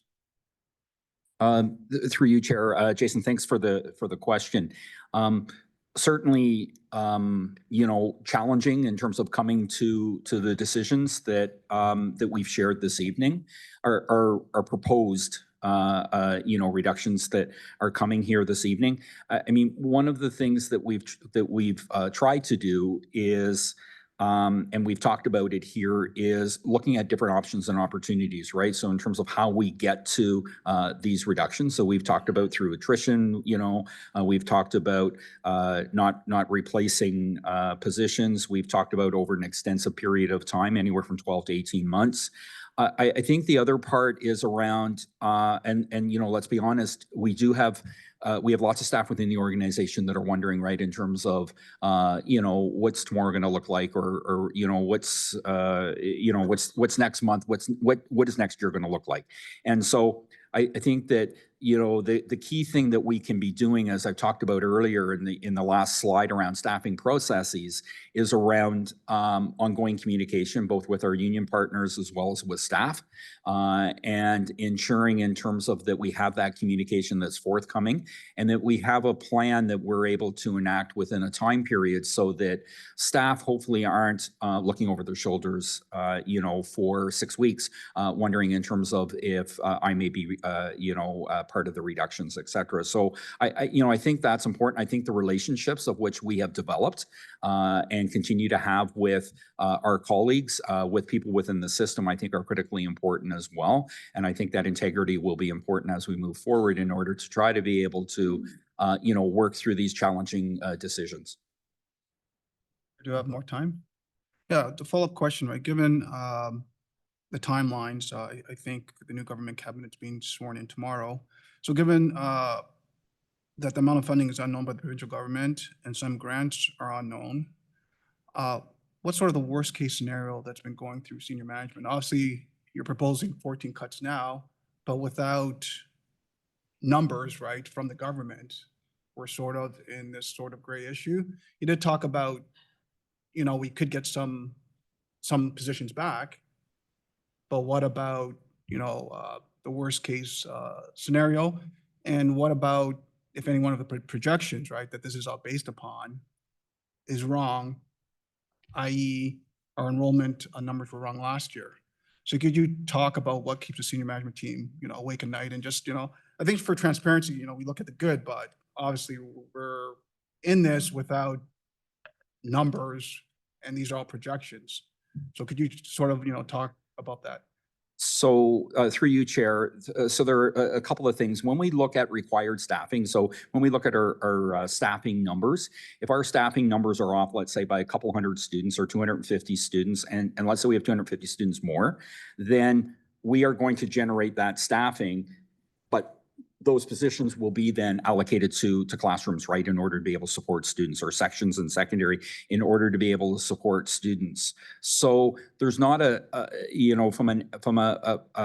that perspective, that when we look at required staffing, there's not a lot of flexibility, right? It's the discretionary staffing when we look at those types of things around reduction. So talking about discretionary staffing, that was ESL, special education, principals, vice principals, coaches, et cetera, right? That's the element around discretionary staffing. We have worked, senior staff have worked long and hard around identifying in terms of the worst case scenario, as you say. So through Randy, through the CFO, and through his team, we've looked at $20 million, that's sort of the mark. That's the mark in terms of that we needed to hit. And that's what we're continuing to work and focus on. If we get funding that comes through from the provincial government through the core education grants, where we can come back and say, we've had an unrealized amount of this amount of money, of which we're able to save, so to speak, in terms of some of these reductions, then we will certainly, in terms of, look at that and do that, right? But we won't know that probably for another 2-3 weeks anyway. And I don't have any indication in terms of when the core education funding is coming through. And that brings me to my last question. The director was talking about rethinking the budget and rethinking the budget again, as well as, rethinking, what the organization can do better. So in terms of rethinking the whole process, right? Did senior management, sort of look at, you're cutting 15 million from, this academic and 5 million from other budgets that would be discussed later? Was that the best that the senior management could do, or was there, a way to do less cuts when it came to just discretionary positions, and the 5 million was sort of the maximum you could do another bucket? So, can you talk about, weighing different buckets and, how this 15 million came with these sorts of cuts? Thank you. Sure, I'll begin through you, Madam Chair. Really appreciate Jason, the comment, and I think you're striking the balance we're trying to get. We could have had an easier report on academic staffing only, but the kind of reductions of this magnitude, we wanted to bring as holistic a picture as possible, and you're spot on. We're bringing 3/4, 75% of the reduction here, because we look at staffing at about 80+%. We tried to minimize it, but what we didn't want to do is bring forward an isolated report on academic staffing. That would have been distasteful, not popular, and maybe made $1 million in cuts, then leaving the Board of Trustees with an impossible situation of finding 19 million elsewhere where there's even less flexibility. So the point of bringing all of the staffing at once, I appreciate the comments on a little bit less detail this evening. We'll take that into consideration for future reports. It's tricky, as the superintendent mentioned, without getting into specific positions, but we tried to equate that approximately balanced. Staffing represents 80% of our budget. We're bringing here close to 80% of the reduction, 75%, because the positions are so important. We'll find the other 25% in non-personnel related savings. So you've got the right sense of our approach as a senior staff. We didn't want to bring a report here saying, look, we want to hold all the positions, cut 1 million, and then leave all of us in an impossible situation at the next segment of the budget piece.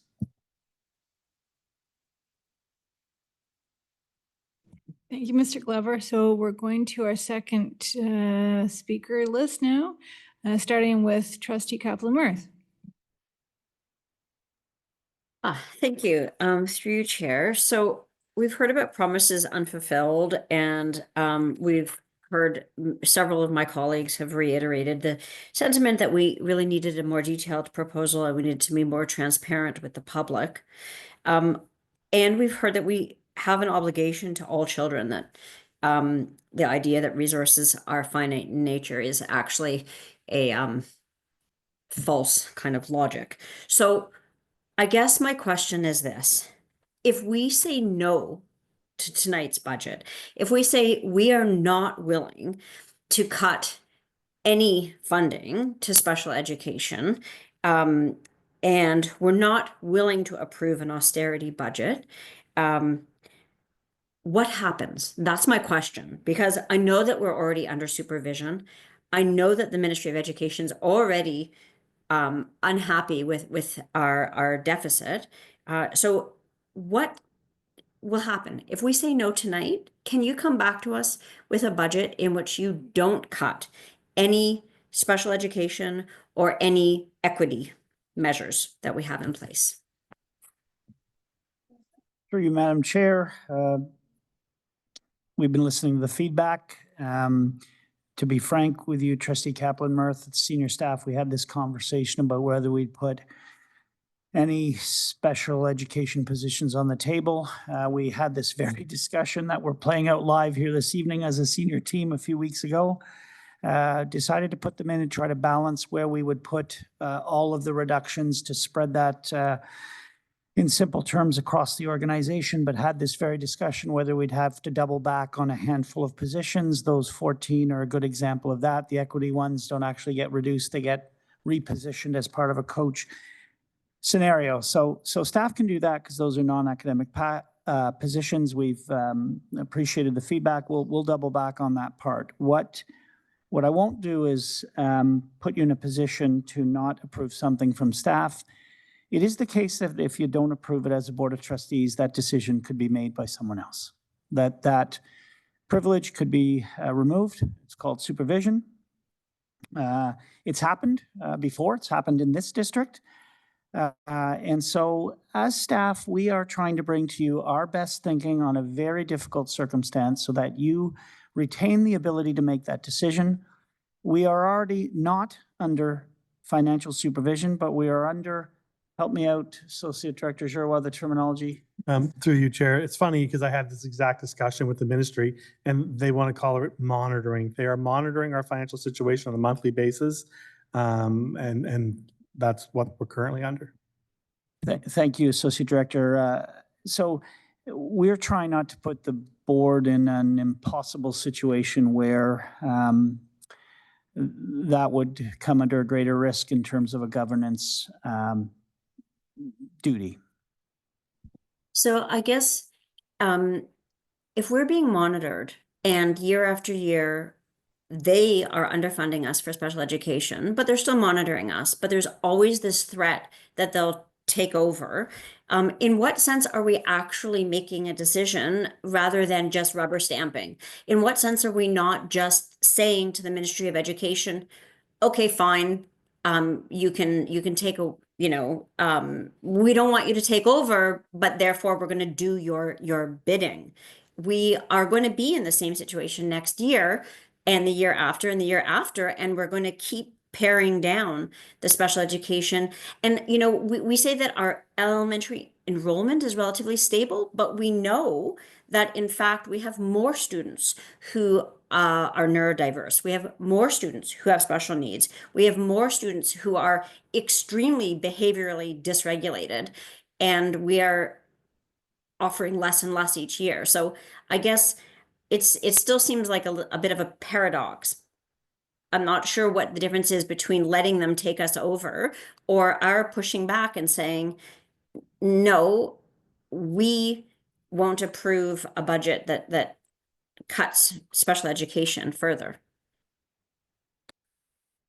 Through you, Madam Chair, appreciate the spirit of the comments from Trustee Kaplan-Murth. Staff's job is to bring forward a budget that you can balance. Staff's job is not to bring forward a budget that you can't. We're going to disagree on the notion of resources. I appreciate the comment that they shouldn't be strapped, limited, constrained, but I don't believe they're also a fictitious aspect. I don't believe that in my personal life. I don't believe it in my professional life either. I do think resources are, maybe finite's not the right word, but there are constraints on that. We've got to act within them. We may not be happy with them. We have advocacy work to do. I have advocacy work to do. All of us, I think, have advocacy work to do. But when it comes to the reports around budget that staff have brought forward, we've got to bring something that you can balance. The other elements of that are the decision of the Board of Trustees, and I would agree wholeheartedly. There are areas, special education funding is a good example, where we're underfunded. There are other areas, I will say, where we feel we've got the right money to do some work for students that appears to be manageable or decent or reasonable.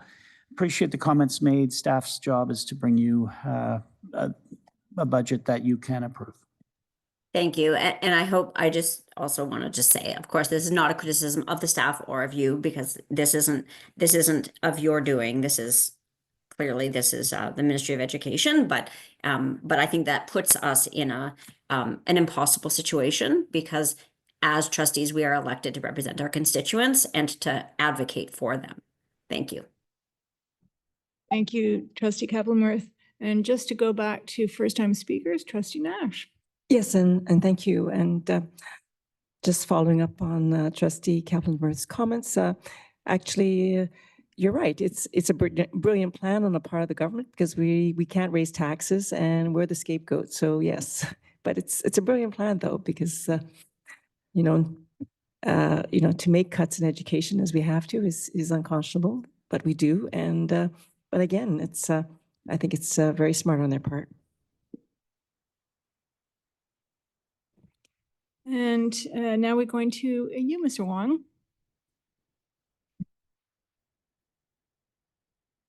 Thank you, through you, the chair. What was the actual elementary enrollment numbers for 2023 through 2024? Through you, Chair, I don't have the numbers here for 23, 24, the actual numbers. We can certainly get that information to folks. Yeah, I raise that question just because of the concern that there might be a trend there where we might be overly optimistic. Or it might be not the case, but it might be overly optimistic in terms of what the enrollment numbers might be coming in for the coming year, might be even lower than possibly expected. That might be a possibility. I look at the numbers and there might be a trend. Then another question is in terms of when looking at salaries, balancing the budget,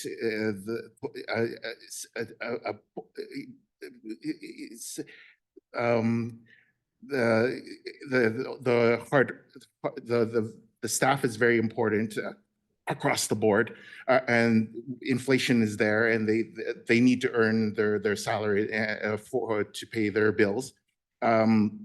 But a 0.5, even a 0.25 or 0.1 a very small increase is across the board is quite significant and remarkable. So a 0.25% gap between what is asked for versus what the province gives, it ends up 0.25, for example, it ends up being a $20 million deficit if that's the case. So what's the trends? Like, how are we able to even meet that? Like, at the end of the day, are we able to keep things under control? Is the province meeting the needs of the school board? Through you, Chair.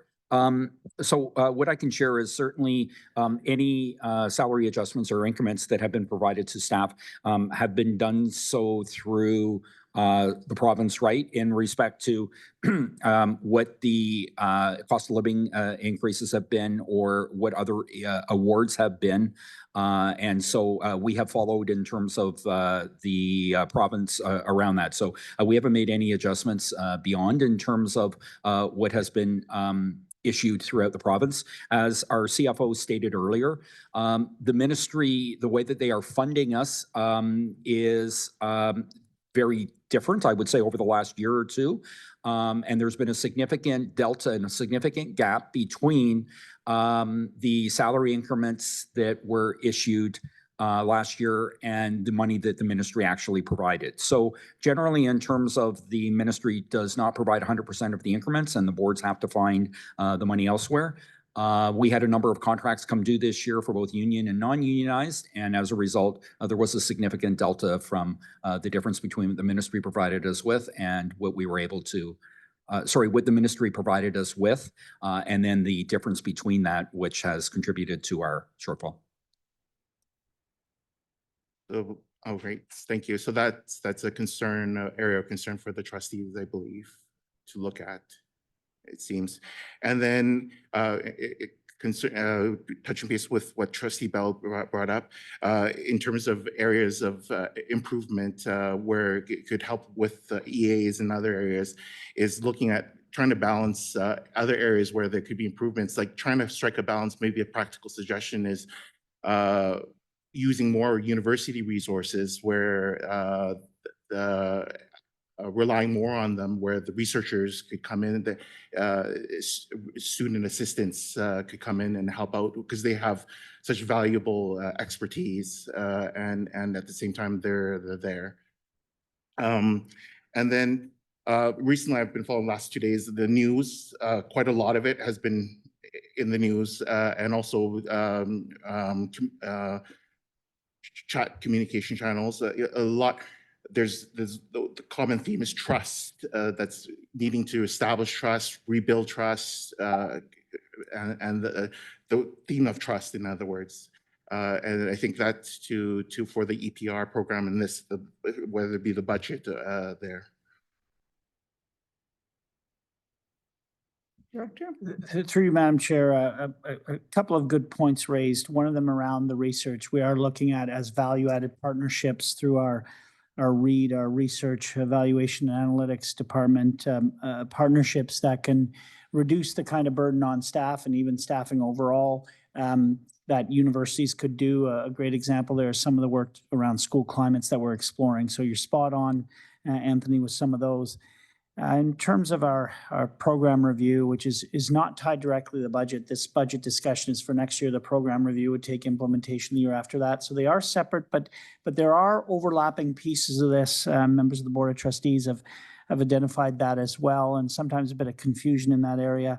You know, we do have difficult decisions ahead of us as an organization. We've got to be more, we've got to optimize our resources to a greater extent. Those aren't easy decisions to bear for an organization, and we've got to be, and we are in the midst of reaching out in consultation, listening to the feedback we're receiving on that front. And when you're in challenging times, that trust element does get stretched. There's no question on that front, but I've been very impressed with the consultations that I've been at, taken part of. I can't take part in all of them. They're sometimes simultaneous, as many as I can.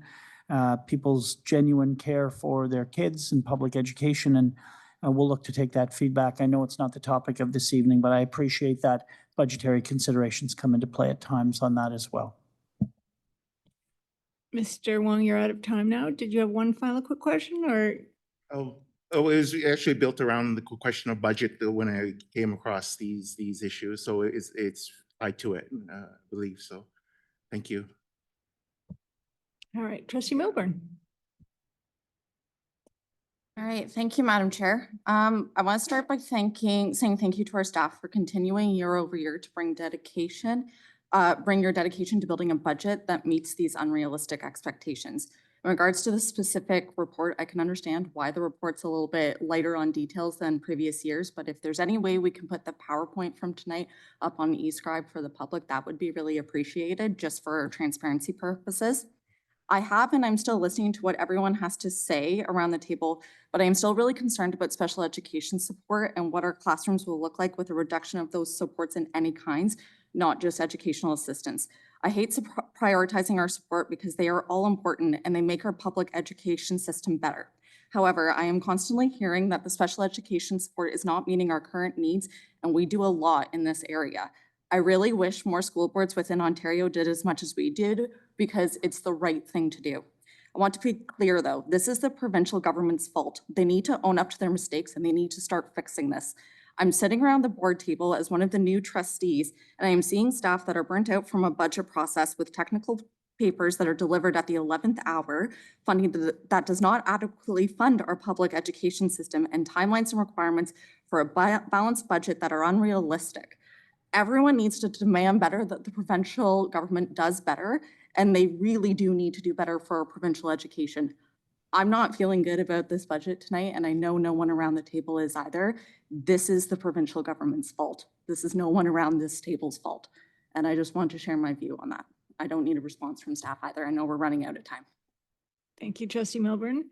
And just as a reminder for the time, I have to put my glasses on.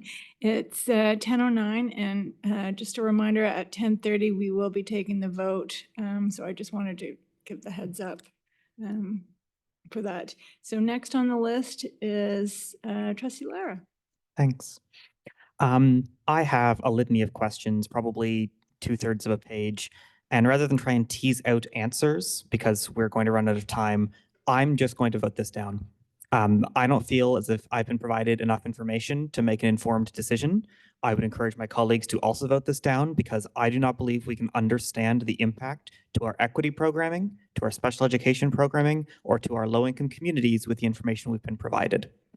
And so I'm not going to ask 10,000 more questions. I'm just going to vote this down. Director? Through you, Madam Chair, staff. I as don't need a always, response. Staff must give a response. Through you, Madam Chair, staff as always learns lessons. One of the lessons we learned this evening is we faced with some collectively agreed upon timelines with academic staffing, ought not to bring forward a comprehensive staffing report in the future to bring the academic pieces, as we run a risk when we bring elements that are academic and non-academic in nature, as most of the evening has been spent on non-academic related items. Staff reads the tea leaves, understands, and is better positioned in the future to simply bring the academic one forward, get that through. We've got some timelines we must meet, and then bring the other elements. So I appreciate what the trustee is saying here. We've got some significant timelines on the horizon for us as an organization. Lesson learned here from a staff perspective, and I don't mean that disrespectfully. I just understand we opened a holistic discussion this evening when we've got specific timelines to meet. Point well made, point appreciated, lesson learned. Trustee Scott. Thank you. I would like to remind my colleagues that we are really looking with this recommendation at the academic staffing for next year. And when you look at the table that outlines the elementary required, elementary discretionary, elementary total, I think it's on page 3 of the in eScribe. And same for secondary, the required and the discretionary. I think it's important to understand one thing here. In terms of the required, are any of those reductions that are not tied to the projected enrollment? Through you, Chair, no. So because we are expecting X number of students next year, the staffing that generates would be less, 38.11 students or teachers less than at present. And similarly, in terms of the required staffing based on enrollment at secondary, it would be 8.67 reduction. Through you, Chair, yes. So that means that in other areas, what we are actually looking at reducing would be the 27.57 discretionary and the 21.67 discretionary for secondary. Through you, Chair, yes, correct. Which is a rather different number in terms of the significance to the system as a whole, because it is that discretionary group that comprises the special education teachers and the English second language teachers and the instructional coaches and so on. One quick question, and that is, I was surprised to see principals and vice principals listed as discretionary. I know that vice principals are discretionary, but are any of our principals or rather I should say, are all of our principals discretionary? In other words, could we do without any of them? Through you, Chair, I think that how we've defined discretionary here, and we couldn't, you know, we need a principle, right, through the act in terms of that is connected to an individual school, at least an individual school, I believe. But how we've defined discretionary is like in all of those areas, we need all those staff. It's just in terms of our ability to have some flexibility around the percentage of time that we would allocate, et cetera. Thank you for that clarification. I was a little worried there about the principals. So when we're actually, the number where we are concerned, because that represents the additional resources we put in place for specific purposes. That number is actually less than we expected. We are not looking here at approving a reductions of any of the staff who do not require to be certified teachers in order to hold their positions. So given that we don't have the grants yet, this certainly would give us a base. And if, for example, our enrollment is less than expected, as has been the case the last couple of years, or if there are other changes, or if there is indeed any increase in funding in the funding formula when we get the grant regulation, I think this would leave us in quite a comfortable position in terms of adding staff down the road if we had to, because usually that is more possible. And it would not leave us in a position of having to somehow reduce the staffing further because we are looking at a fairly conservative approach here. So I think that given that not approving a budget and being taken over by the province certainly can result in decisions that are completely out of our control and that are made without any thought whatsoever for community values and the important things that are in our community. I think it is better that we approve the academic staffing now, meet our contractual obligations with our teacher certified staff, and look to continuing to advocate very hard to see improvements in the funding before we have to make a final decision on the remainder of the staffing. Thank you. Thank you, Trustee Scott. And thank you to everyone who spoke this evening. I will go back to Trustee Blackburn for wrap up. Thank you, Madam Chair, and thank you to those people who asked respectful questions and made respectful comments. It's my view that it is essential that we pass this. I would prefer that we band together and vote unanimously to pass this, but I appreciate that might not necessarily be the case. But let's be very clear, as my one and only senior trustee has indicated. We have contractual obligations to meet. We have budgetary obligations to meet. We are being monitored. We don't want that monitoring to go to supervision. Things will be much, much, much worse. And so I appreciate, and none of us wants to cut anything, but as I said in my introduction, this is the beginning of a process. This is not the end of a process, but it is nonetheless part of the process that has a contractual component to it that is time sensitive. That is the reality of the situation. And, you know, there's no experimenting with, well, you know, and I remember an exchange I had with a union partner when I was the budget chair about, well, like, you know, we'll just pass a budget, a deficit budget, just pass that. And, you know, I'm not prepared to take the chance of seeing what supervision looks like. It's not something I'm prepared to do. I got elected to represent my community. I got elected to make decisions in the best interest of the district. And that's what I intend on continuing to do. And so I encourage all my colleagues to join me in that commitment to do what we were elected to do. Thank you, Madam Chair. Thank you, trustee Blackburn.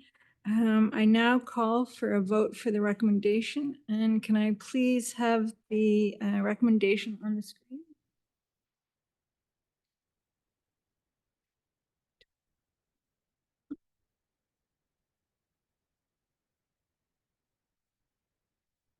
So that everyone can see it on the screen. And all of those in favor of the recommendation, please raise your hand.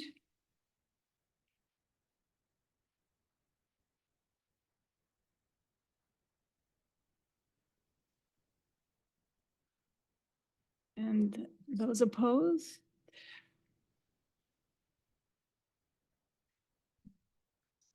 So the recommendation carried, 7 in favor, 5 opposed.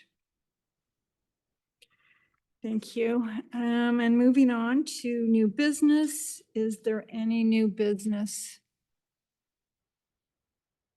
I'm seeing none. I now declare this meeting adjourned. Thank you.